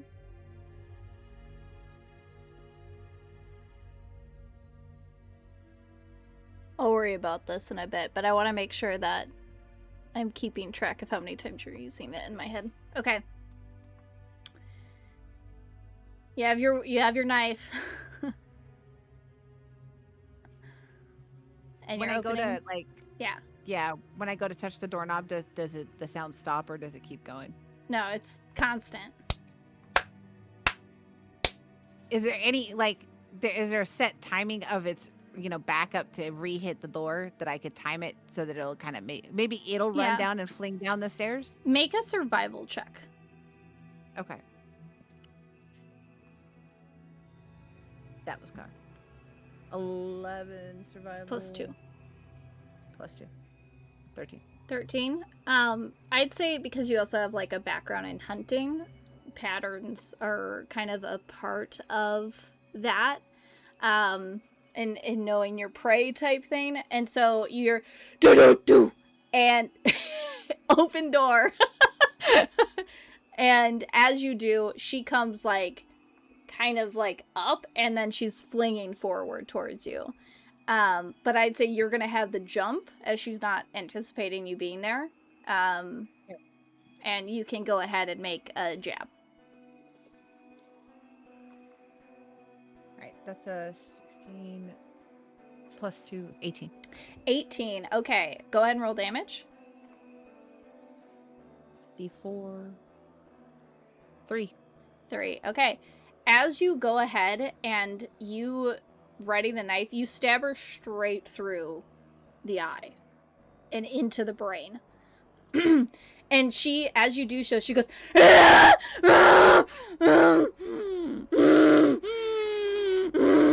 and she slowly begins to limp, and the sounds become more animalistic and primal, as like she's kind of running out of steam, and like the air is kind of just keeps compressing out of the lungs until eventually you're holding your mother in your arms and she's gone limp. But good. Fantastic. She'll take a minute and I think of, seeing that happens, she'll, say a prayer or something that they both believed in or she did. Yeah. To kind of, because she just didn't want her stuck there. I will remove my knife from Mom. We need to download the VOD and make an audio track of just the zombie noises. Do you guys like them? I feel like so good. Someone put me on a zombie set right now. You guys are like, how did you sleep, Mandy? Like, what was Tiffany's voice echoes in my mind as she's screaming. Every time I know you're gonna do it, I'm almost like bracing myself. So good. Which is how That's what I want. I want you to be scared of me by the end of this. 10 out of 10. I really feel like my reanimated mom is coming to kill me. I aim for realism. So good. Okay, with Mom being dead. Yeah. I'm gonna go. The physician's assistant or the PA or whatever, she's not here anymore. She's sorry, say that again. I got distracted. I got distracted No, you're in fine. my chat. This is the best ASMR. My voice is gonna be growly tomorrow, I can tell. I'm sorry. My apologies already. All right, what were you saying? I apologize. I was like, obviously the nurse is not here because mom's gone. Yeah, the nurse isn't there. Okay. I will go and I'm gonna go take a look in my safe and see if I have any more ammunition or if I had purchased any or I kept any there. And see if I have like obviously it would be like passport because normally if she was camping she wouldn't have like a passport, but you know, like normal bigger level identification things in case she doesn't come back. Yeah. Like if she had like petty cash, not that it's necessary in this, but I feel like she would grab it at this point. And just grab anything you can. This is the fun part with inventory. Limited space. You got limited space and your backpack's already full. You got one pocket. You got one pocket available to you. I thought because of my strength I was actually down a pocket, wasn't I? You only got one pocket because the bullets are inside the gun. Because you have a capacity of 17. So it's, I think I put it on a separate thing as but I realized that those are bullets in the gun. Okay. But you only have one pocket available to put anything else in. I'd say you could put the cash, like that's a wearable or a slotless item, could be cash. But anyway, as you go ahead and enter your room, you do see someone on the bed. And it's the nurse. And she's covering her ears. And she's curled up in a ball, rocking on the bed. Oh my god, are you okay? And she like instantly flinches and screams as you kind of, you know, come into the room and say anything. And she looks at you and she has like a kitchen knife. And she's like, don't come near. I swear to God, don't. I'm gonna look at her and go, nope, my mom, she got sick. You can leave. And I'll kind of step away. Okay. And she's, she kind of like looks you over a bit and she'll kind of get up from the bed. She goes, is your mom out there? She's dead. I really fully dead now. I got back. If you have family here, right? Yeah. You should probably get home. Be very careful. You have your ID and all that. They're going to check all of that in multiple places to make sure that you didn't get sick. I'm not one of those things. Good. That's absolutely great. They're saying that everybody is supposed to be like getting help over at the ball. That's the closest place here, Okay. so you could head home. I'm gonna be heading there soon. Veronica's downstairs. Don't get scared of her. Don't hurt her. She's okay. She's just really scared like you are. But my mom attacked me, as you can tell by the outfit here and the blood. She's now dead. Dead. I think we can utilize that phrase now. Double dead, really dead. There you go. Okay, and you did that? I didn't want her stuck like that. That's not right for her to be stuck like that. She wouldn't have let me stay stuck like that. I'm so sorry, Jennifer. Thank you. I didn't see it coming. Did she attack you before you locked yourself in here? She was getting agitated and angry, and she started moving and having strength that she didn't have just before. And I don't know, I got scared and I came in here to see if she would quiet down, and then she, I don't know, She just didn't seem right. And the moment I came out, I could see that her eyes, there was something wrong with them. And I closed myself back in here and stayed as quiet as possible. That's fair. Did you want to head home? Or do you want to go to the mall? Do you want to stay with us? Those are your options. Did you get bit or scratched by her at all? No. Okay, good.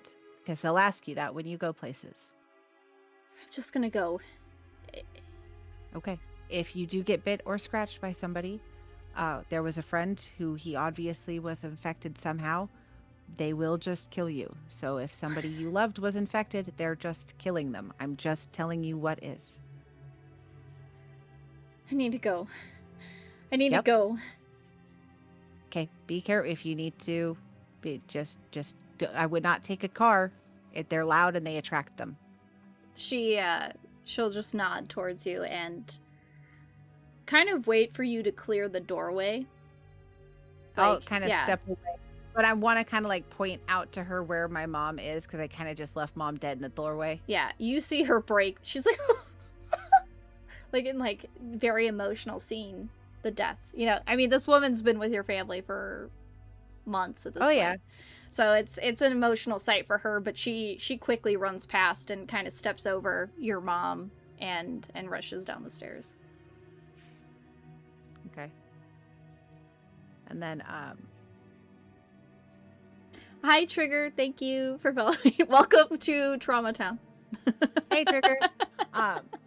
Yeah, I think at that point of grabbing those little bits of paper, yeah, if that's okay to grab,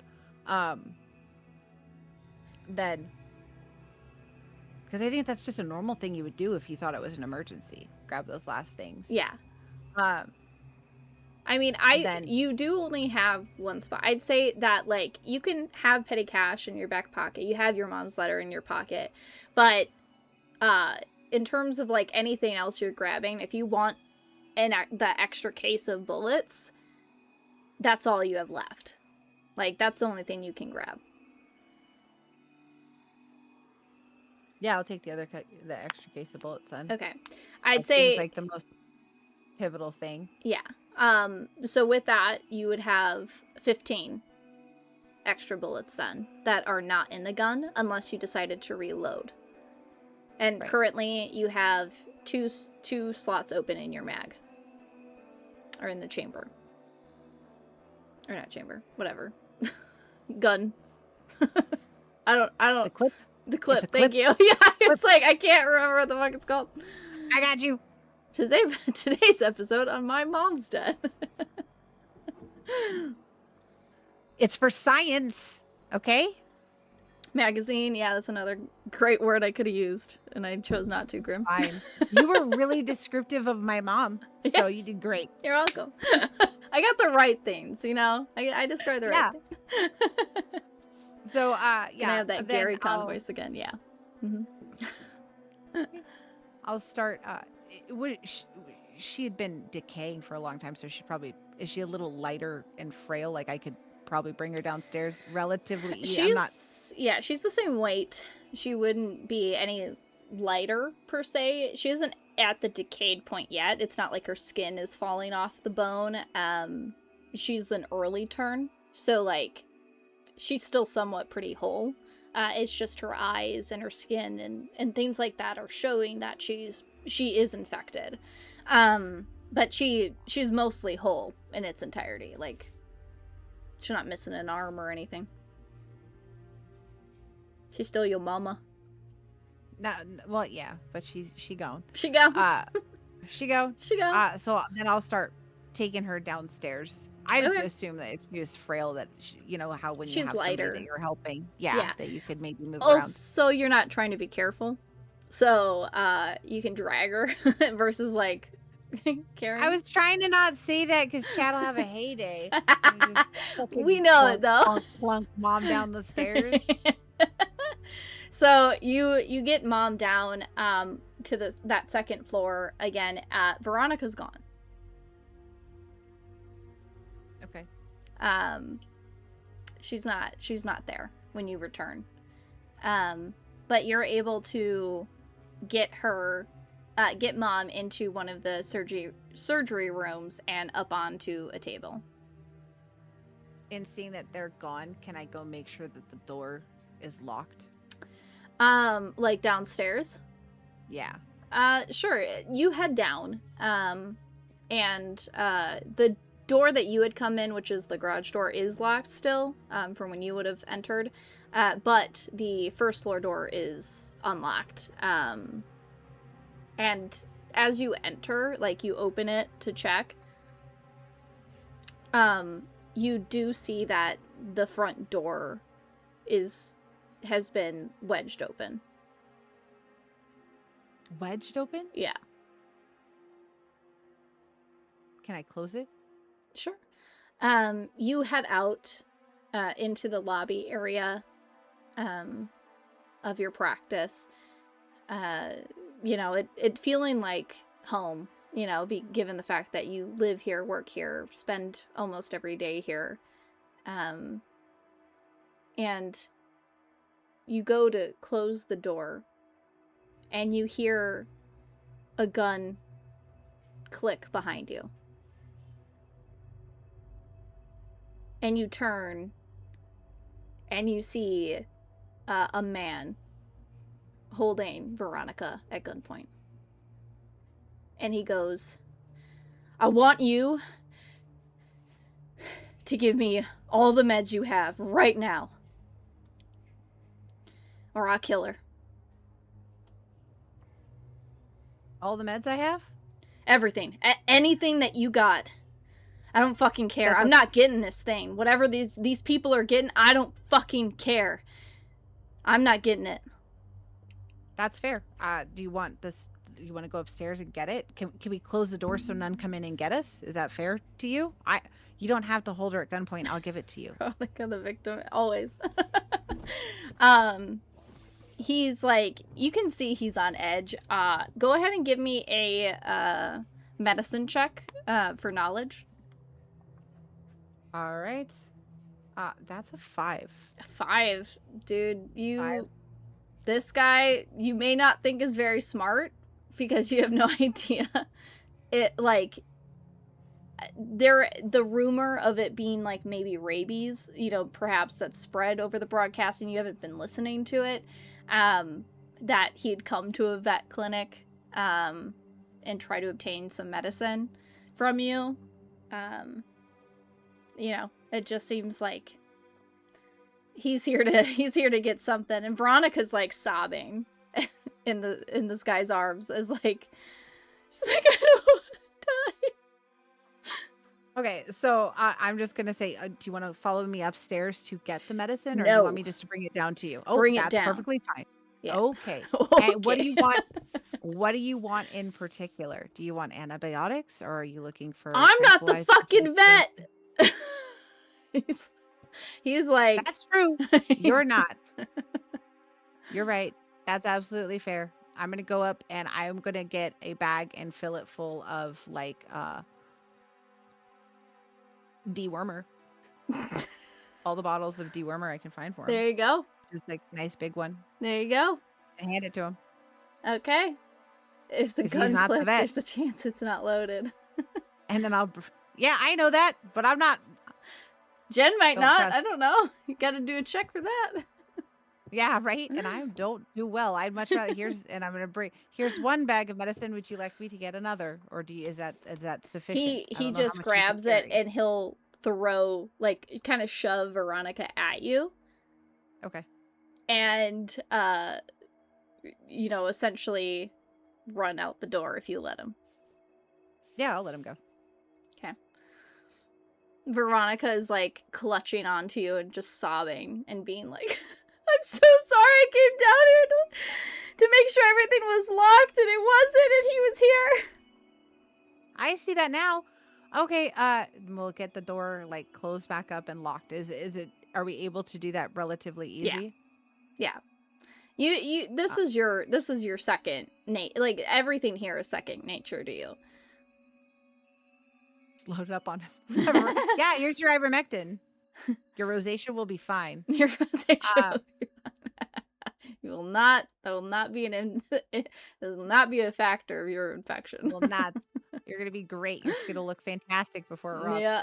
Um, so it's genuinely, I think she's again just past that point of like being Hi, gummy.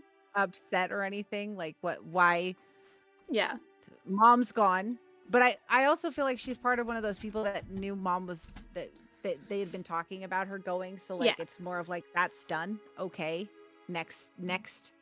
Um and like that training you do with like medical in general of just being able to compartmentalize. Yeah. Um I feel like that's where she would be, just sectioning that stuff off. Yeah. Um but she'll be like, "Okay, mom, I took care of her. Let's move upstairs back again so that we can be a little bit more safe." Yeah. Yeah. Okay.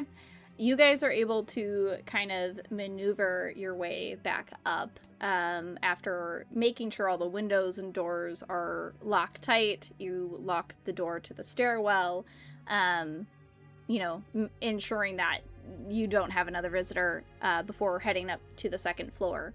And you're able to go. Veronica, are you warning her of what she's going to walk in on, or are you telling her not to come in with you? What are you doing? I am man, I feel like I'd be honest and be like, "Okay, mom is dead now. Mm-hmm. She's gone. Uh but I'm trying to find out how she got infected, if she got a scrape or if it's just if you die. So I just was going to look her over and see if she had gotten an injury. Okay. That's all I'm going to do. And I'm going to tell her she is dead if you would like to help me, but you can at least see what these monsters look like when they turn. What this because I would believe that being a person around a medical practice, they have medical interest as well. Like there is that curiosity that goes with vet techs and those sorts of things. I would say she, based on her previous role, she's very distressed. But go ahead and give me a empathy check. Or actually, I feel like you being her boss, this might be more of commanding of like the authoritarian portion of like falling in line. But because of the history, I'll give you advantage on the roll. Okay. So just take that higher number. Higher number was an 18, but command is still a -2, so it's a Okay. 16. I would say that you're able to calm her down enough where she's like, okay, this I'm familiar with. Treat it like a dog. Treat it like any other animal. This isn't a person. This isn't a person. This isn't a person. This isn't someone I know. And she's kind of retelling herself that over and over and over again under her breath as you guys enter the surgery room. And she's still gasped. She's like, God. And like very, kind of shocked by the sight regardless. But the first things I'm going to do with that is Mhm. start to point out the obvious changes, right? Like the eyes and those Get things, into the to medical. try, Yeah. well, yeah, and to try to draw her in the things that aren't what mom was, Right. so that she can start to see, no, this wasn't mom, Right. and Yeah. let that part go and kind of fall into that curiosity brain. Absolutely. So So go not ahead. crazy, we're just We're mad not scientists. crazy. Yeah. So I'm guessing you're going to strip her then, your mom, Yeah, to. just to be looking Yeah. for if Yeah. there was, yeah. It's easy enough. This is any normal surgical practice of like cutting the clothes off. You examine. Go ahead and give me a medicine check. So it'd be knowledge, and I'll allow you to. Well, actually, I'll allow you to use systems because you are using medical equipment, to essentially examine and study her. Sweet, that's a 19. Plus 2, 21. Damn. So looking at your mom, it's very strange. This looks like it is a viral infection that seems to have spread very quickly throughout the body. That it goes through the veins of the body. So pretty much everywhere where a vein would be visible, you see it's black, right? And there is some bruising on her hands, on her arms, on her chest. Like it's not like a normal bruising of like that purplish color, but it looks like almost like the vessel's burst, I'd say, with that roll. And you do see damage done, like her hands are broken from when she was banging on the door. You do see her skull has been dented in from where she might have been hitting it. There's the wounds in which you've essentially created in the neck, the eye, the chest. But outside of that, there's no other signs of a scratch or a bite or anything like that. There's nothing physical on her. Okay, so then last question for us to deal with Mom. Do we have an incinerator at our veterinary facility? Or do we have like the big freezers where you place the body that have passed in, and then we have a service that comes pick up? Yeah, I said that I think that's up to you. This is your practice, so if you did cremations, I'd say in this space, probably not, given the fact that it's like a type building, you know? I don't think you'd have a crematory within the facility, but you definitely would have the freezers, but I guess that's up to you. If you really wanted one, we could make it work. I was just trying to figure out, I didn't want to leave just Mom on the table. Okay. I don't feel like she would do that. So I would be like, put her in a freezer.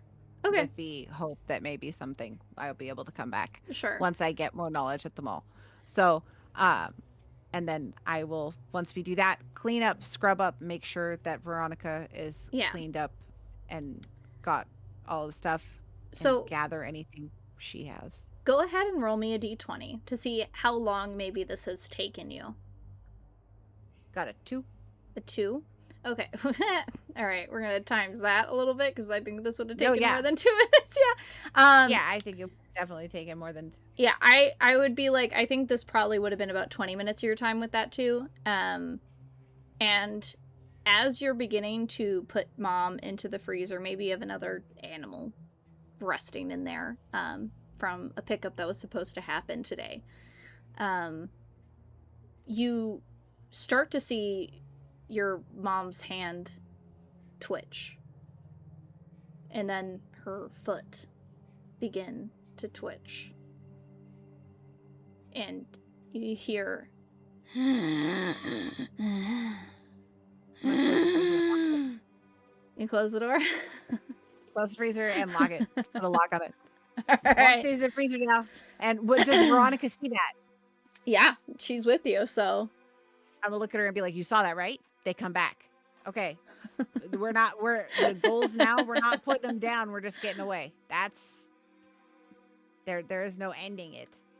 Holy crap! So that means everywhere I went where they're shooting them down and stuff, like Nick's back. Potentially, if he was infected. Potentially. It's crazy. Mm-hmm. Okay, we're gonna get our stuff. We're gonna go to the ball. All right. So, as you begin to head out, are you taking your truck? Or are you walking? It's about, let's see, it's about 3.5 city blocks based off the map. It's about 3.5 city blocks to the mall from where you are. Okay.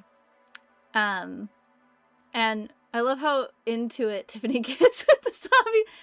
I got a few tricks up my sleeve. Zombie noises is one of them, Grip. I can do a good zombie voice. So you and I commit to a bit. You head out onto the street. Are you going through the garage, or are you opening the door to the front door again? I'm gonna go out through the garage and I'm gonna try to lock it up. Okay. Even though I know that somebody's gonna probably break into it again, looking for more medicine, but sure, yeah. All right, so you go through the garage, you close it back down, before deciding to walk. At this point, it's probably been now I don't know, easily over an hour, you know, really, since you've come home from the time that you've been sitting in the car, cleaned yourself up, kind of got up, talked to Veronica originally. You know, across all this time, it's probably been about an hour. And the streets are far worse than they were. You hear people screaming and shouting, and you just hear gunshots going off everywhere. There's people running past you. There's the National Guard, who seem to be both engaged in firing down on whether it's civilians or turned. They're just seeing anything moving at them and firing. You see some of them in melee combat, like beating these things down, trying to shove them off. Everyone, it kind of turned into what looks like almost a free-for-all. As people are now just rushing to get anywhere that isn't near these people who are just tearing into others. You see one of the infected grab on to a lady just down a few feet from you, and just rips into the throat and tears into it. The artery, the aorta, just blood just going everywhere as it rips into her. And what are you doing?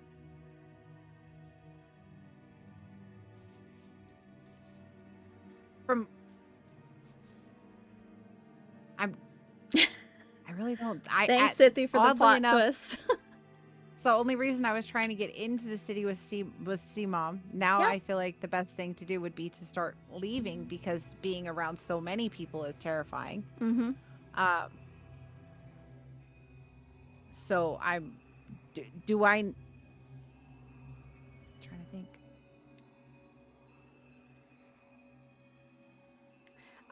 You would, as like where this heat is coming from is kind of like the road towards the exit, right? Like towards where you essentially would have come into the city.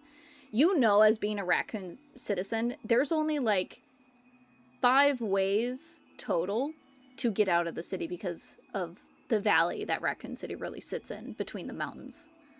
And the river and the lake, right? So nature is kind of isolated Raccoon City. And you would assume, based off of the other entry points, the National Guard is at every point. To stop people from getting out or getting in. Yeah. They did say it was So quarantine. Oh, so we're stuck in. Yeah. So you entering as a citizen, that was totally your right. And given the fact that you were saying that I have a sickly mother, I need to go in there, family type thing, I do live here, they'd allow you in, but getting out is a whole different story.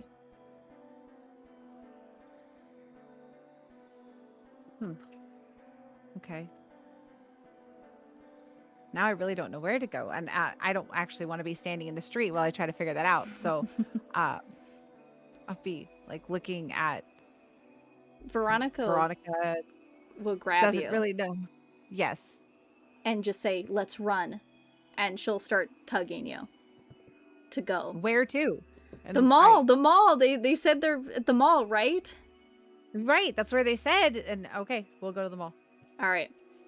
So as you guys begin running, just screams, scratches, howling, sirens going off as you're rushing down these city by scared bonbon. These scary city blocks. Me too. Fine. You eventually do see the large structure that is the Raccoon Mall. And all posted around it, you see police and barricades and guards essentially allowing citizens through that seem fine. But the issue is there's not many of those. Most of the people that you are now running like through, you start to become aware are not civilians anymore. And it becomes a dodge for your life as you are weaving through these people to avoid being grabbed. Go ahead and give me an agility check. And Veronica will make one as well. An 11. An 11, okay. Are you telling me that residents of Raccoon City have become evil?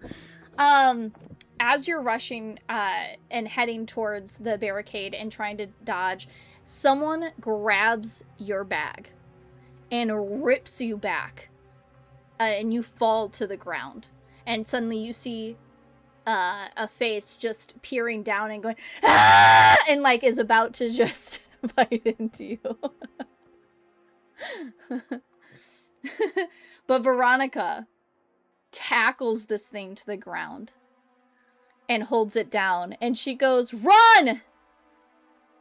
And she quickly gets up herself and starts running with you as well. Okay. And we'll be running. And holy crap. You begin to you go as quickly as you can carry. And as you are approaching these barricades, she got scratched by now. Shut up, Korg. As you're rushing towards these barricades, and you're heading through, the guard kind of quickly assesses you and raises the gun. And you duck down and push past and just run past him anyway. But he fires. And you look back, and Veronica's on the floor.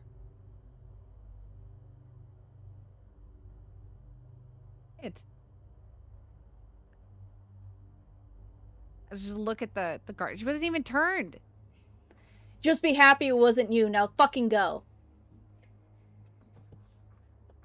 I'll just kind of see that like one last look at her as that was walk away. By the way, that was because of Sithi's plot twist, by the way. I had no intention of killing Veronica.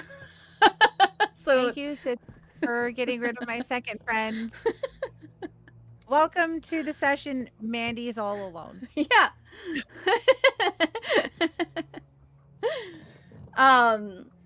So Sithy.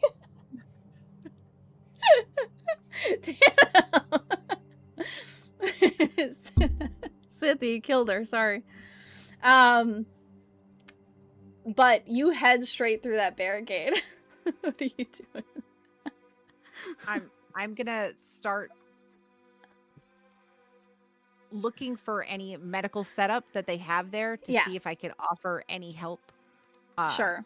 In with seeing the amount of people that are inside, even though there's probably a good amount that are trying to be safe. I do recognize that there's probably some that are in there that are infected, and we need to find those ones. So I would think I'd make my way to like a medical unit to offer medical services for identifying. Even as a vet, I feel like medical training is medical training. And see if I could do that, because that at least maybe puts me in a more advantageous position in order to try to find a way out of this place. Yeah. You go ahead and head into the mall itself, and you're expecting organization, expecting people there to help you, a crowd maybe even of survivors. But all there is a guy telling you, get into the Foot Locker now, and like quickly kind of shoves you in that direction. There's bodies on the floor in this mall. Some who look turned, others who don't. And they kind of just shove you towards one of the few gates that is open in the mall. The rest of the stores look like they have been closed. All those barricades kind of shut down. And do you rush into the Foot Locker?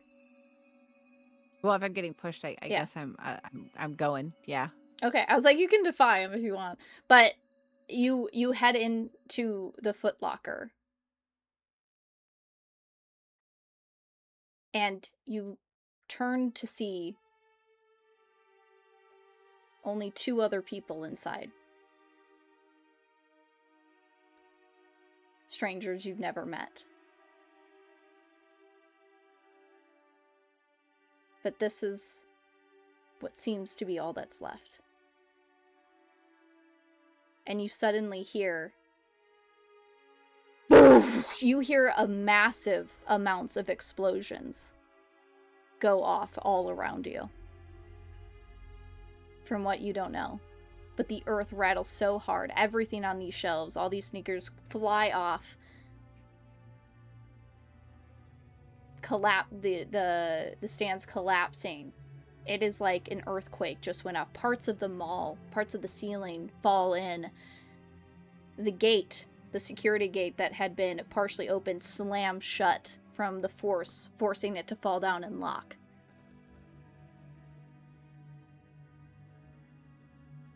And that is where we will leave it.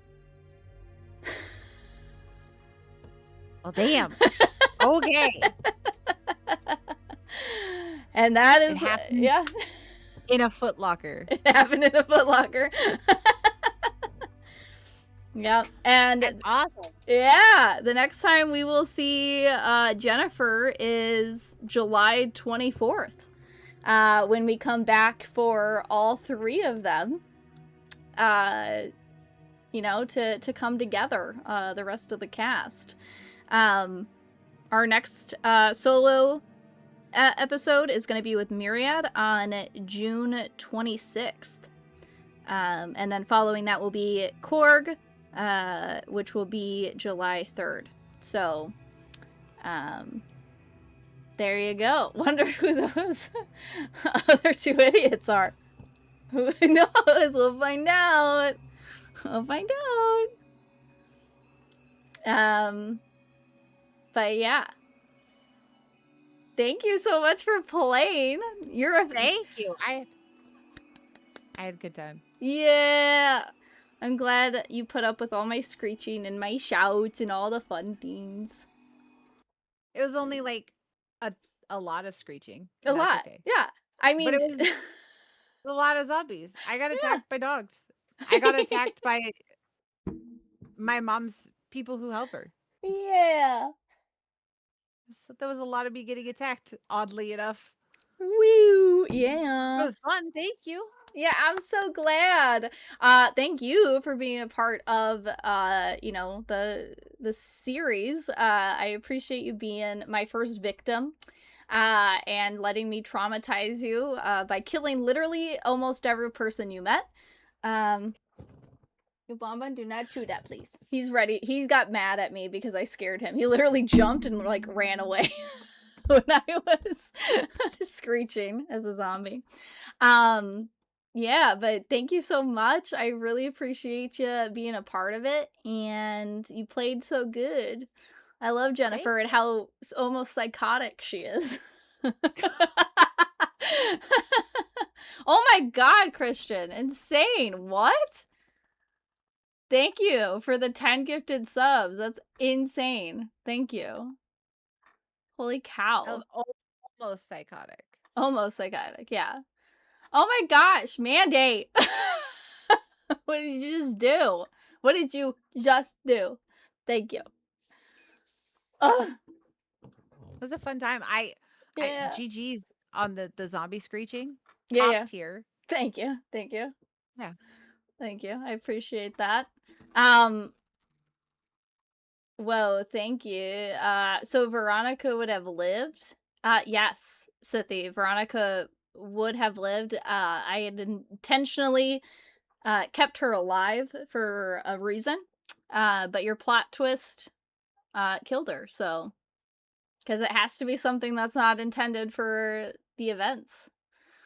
So I have to essentially honor that. Oh my gosh! Bash! Thank you! Oh my god, I'm being spoiled right now by all of you. This is insane. So much power. Yeah, it really is. Well, so not every 5,000 points means that like someone's gonna die at every plot twist. It was the only one at this point that I could really come up with, kind of this far into the episode. So it made me kind of go dramatic. I love it. So whenever someone gets shot, we can call it a code Veronica. Yeah. I love it. There you go. It's code Veronica now. Yeah. Oh my gosh, guys, savage. Oh, Gianna. What is happening? You guys are spoiling me way too much. This is insane. Okay. First off, Christian, you have 2 hero points that you can give someone. So, you can save that for Myriad, you can save that for Korg, or you can give those to me. Same with you, Bash.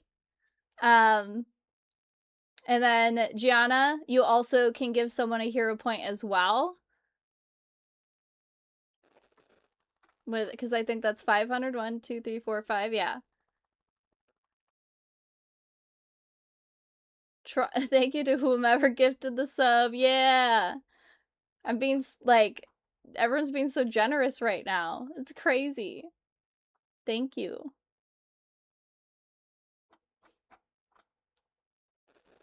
Save for the GM to use against Myriad. Alright. So Bash has given me one. Sweet. And we can, so you don't have to use the hero points in the same episode that you receive them, just because this is like essentially 3 days in which you're living. So I have 3 hero points currently to use against all of you. And yeah, you have 1 left. Yeah. But you use both your disadvantages. There you go. You said what to me? Thank you. Oh, there you go. So now you have 2. And then Christian is giving 1 to Myriad and 1 to Korg. Okay. Make note of that. And I am saving the zombie hordes for when they're all together. Though technically I did send a zombie horde after Jennifer, so maybe that'll take 1. I just don't like that I went and killed her and she didn't die. That makes me sad. Yeah. There's a reason for that, but your character doesn't know that, so. No. Yeah. Yeah, character and me does not know that, so I get it. Myriad has 1 as well. All right. But oh my gosh, Sithy. Myriad. Okay, Myriad has 2 then. Hero points starting off. That's great. Jen's been through some shit. She needs it. Fucking insane. Dude, I appreciate all of you so much for being here and watching the first episode. I had so much fun. I was honestly freaking horrified logging on and hitting live today. I was like, oh my god, I'm terrified. I'm glad my migraine medicine kicked in, because trying to do those zombie sounds with the migraine, I think I would have just died. I think my brain would have had an aneurysm and just died. That's fair. And yeah. So I'm very glad that the medicine kicked in, though I can tell that it's beginning to fade off already. Goblin Words, I was worried about you. Oh, thank you. You both did so good. Thank you, Korg. Yes, I think no tech issues. Woo woo. Woo woo. And survived the whole first session with backpack. You did. You freaking did. With you almost like if we weren't up on 4 hours, I was thinking of being a little meaner with the backpack. But time made me be a little nicer than what I was. But yeah, Sithy honestly changed that last little bit for everybody, because there would have been another encounter with that zombie, and Veronica might not have died. I had intended her to live a little longer. But I will have to change that a little bit, and that's okay. fast evolution into a cold, remorseless killer. Yeah. It's amazing. Yeah. Thank you guys so much for the hype train. I appreciate it. You guys mean so much to me. Like, it's so nice. Like, what? You're spoiling me, Rotten. I like Jennifer. Yeah. Dude, she, again, slightly psychotic. It's a little crazy. It's fine. But yeah, no, seriously, I think this was a great first episode. Thank you again, Mandy. You were walking into this pretty cold, of like not really knowing Resident Evil. I think this is the first game I've ever run for you, right? Yes. Yeah. So this is like, I know you've watched one of my other games, I think on Jay's channel you had mentioned, but you know, this was like, you know, a whole kind of like a step off a cliff for you, and I hope you enjoyed it. Oh, I did. I thought it was so fun, and as much as, you scared me, it was a very Yay! good time. Yeah. I know, I loved seeing your face every time I do a zombie screech. Sometimes it was very hard to, I would break on an occasion sometimes when I see your face and I'd laugh because it was funny. I swear we could go and take back the VOD, and you'll get every time you do it, I jump. Yeah, you're like, I can see you go, And I tried to keep it, and I know it's coming too, but it Mm-hmm. doesn't change it. It's because it's a scary sound. It's not a nice It sound. is.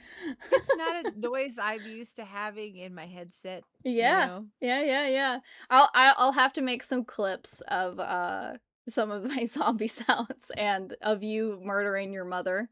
Oh god. Dude, honestly, every 10, like every 60 seconds of when you were like going back up to kill your mom, that could be a clip every 60 seconds because section was so funny. I was like really trying to not laugh hysterically, like thinking about how like absurd this is and of what we're doing right now. We're gonna go kill your mom. Yeah. So yeah. I get to have Tiffany kill a character in person next weekend. Yeah. Woo woo. Exciting. Excited to see you, Savage. We're gonna play some RuneQuest. I'm also running the Gloaming Veil as well. So if you want to hop in on that game if you have availability, you can. On the next episode of My Dead Mom. Yeah. We're gonna pick up, we're gonna be with Myriad's character Chrissy, and what she's doing on the day of the outbreak.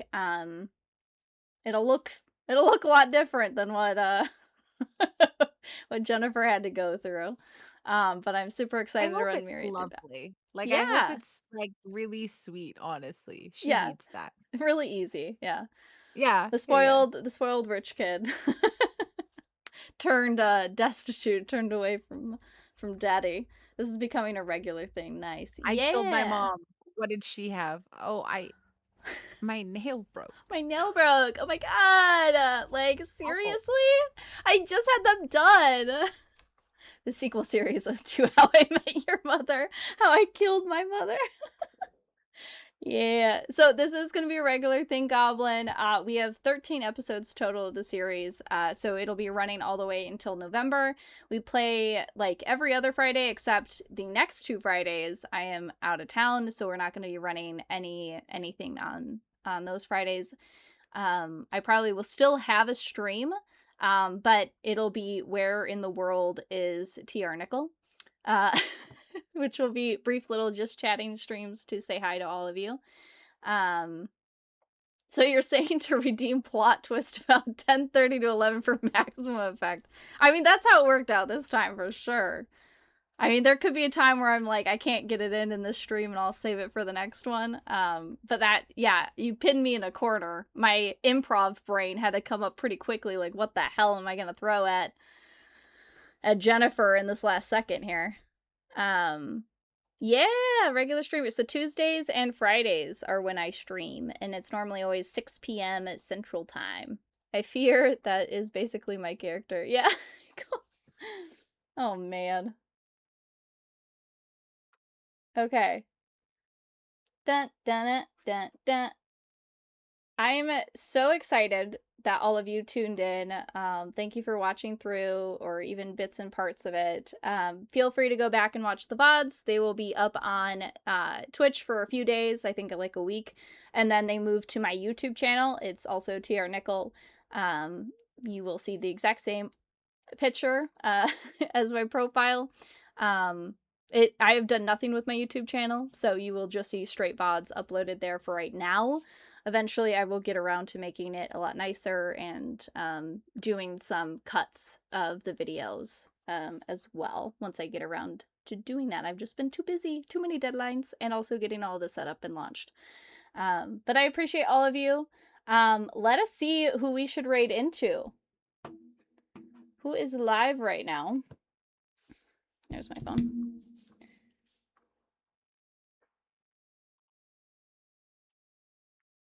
Let us see, let us see. We have Medi, so mediocre at video games. He's having a subathon. He's playing Monster Hunter Stories 2. We have Grim.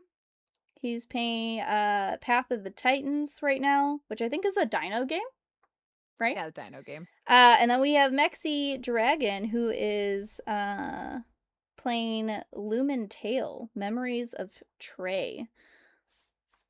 Who are we feeling, guys? Should I roll for it? Who are we feeling today? What do you guys want to go watch? Can we get a tie this time? No, Sithy. Let me see if I can do a poll. Do I know how to do a poll? Poll. Boom. Look at this. I don't know actually how to do a poll, though. I clicked on it, and I don't know what it means. I don't know how to make it work. Grim, but I'm biased. All right, we got... That's why I wasn't going to say anything. Yeah, I'm biased. Rogue Chick is also live and in the stream team. What is Rogue Chick doing, Korg? Goblin Wars. So we got one for Graham, one for Monster Hunter. I'll take maybe Korg's as roll a die. Okay. Alright, so RE4 actually. Okay, well maybe I think we have to do Rogue Chick then, because we're literally coming off of Resident Evil. I feel like that kind of just does it for us. Okay, RE4. Alright, let's do... Or now I feel bad. I don't want to... But I feel like it makes sense. I don't know. Should we roll for it still? I don't know. Your call. Dude, I feel bad. I want to raid into everyone. I was like, why can't we do everyone at the same time? This is like ridiculous. You gotta pick. I know it's hard. I don't like making these decisions. I don't want to hurt anybody's feelings. Zombie scream. Brah. There you go. I got Mandy again. Oh, we were done with that. I got her again.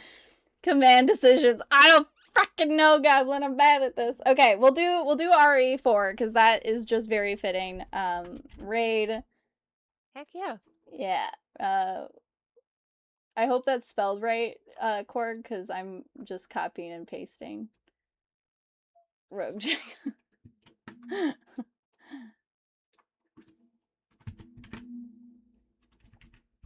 Is Rogue Chick T... Do you want me to put it in the chat for you? Yeah, that'd be great. Okay. Need to have a channel point redemption for Tiffany to make a random zombie scream out of nowhere. Okay, thank you, thank you. I appreciate that, Korg. Streamlabs doesn't have the, like, list of who's live thing on it.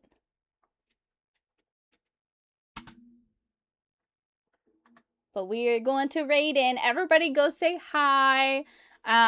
Stick around if you can for a little bit. If not, go take care of yourself because obviously you need to. I appreciate all of you so much for tuning in today. We will see you again.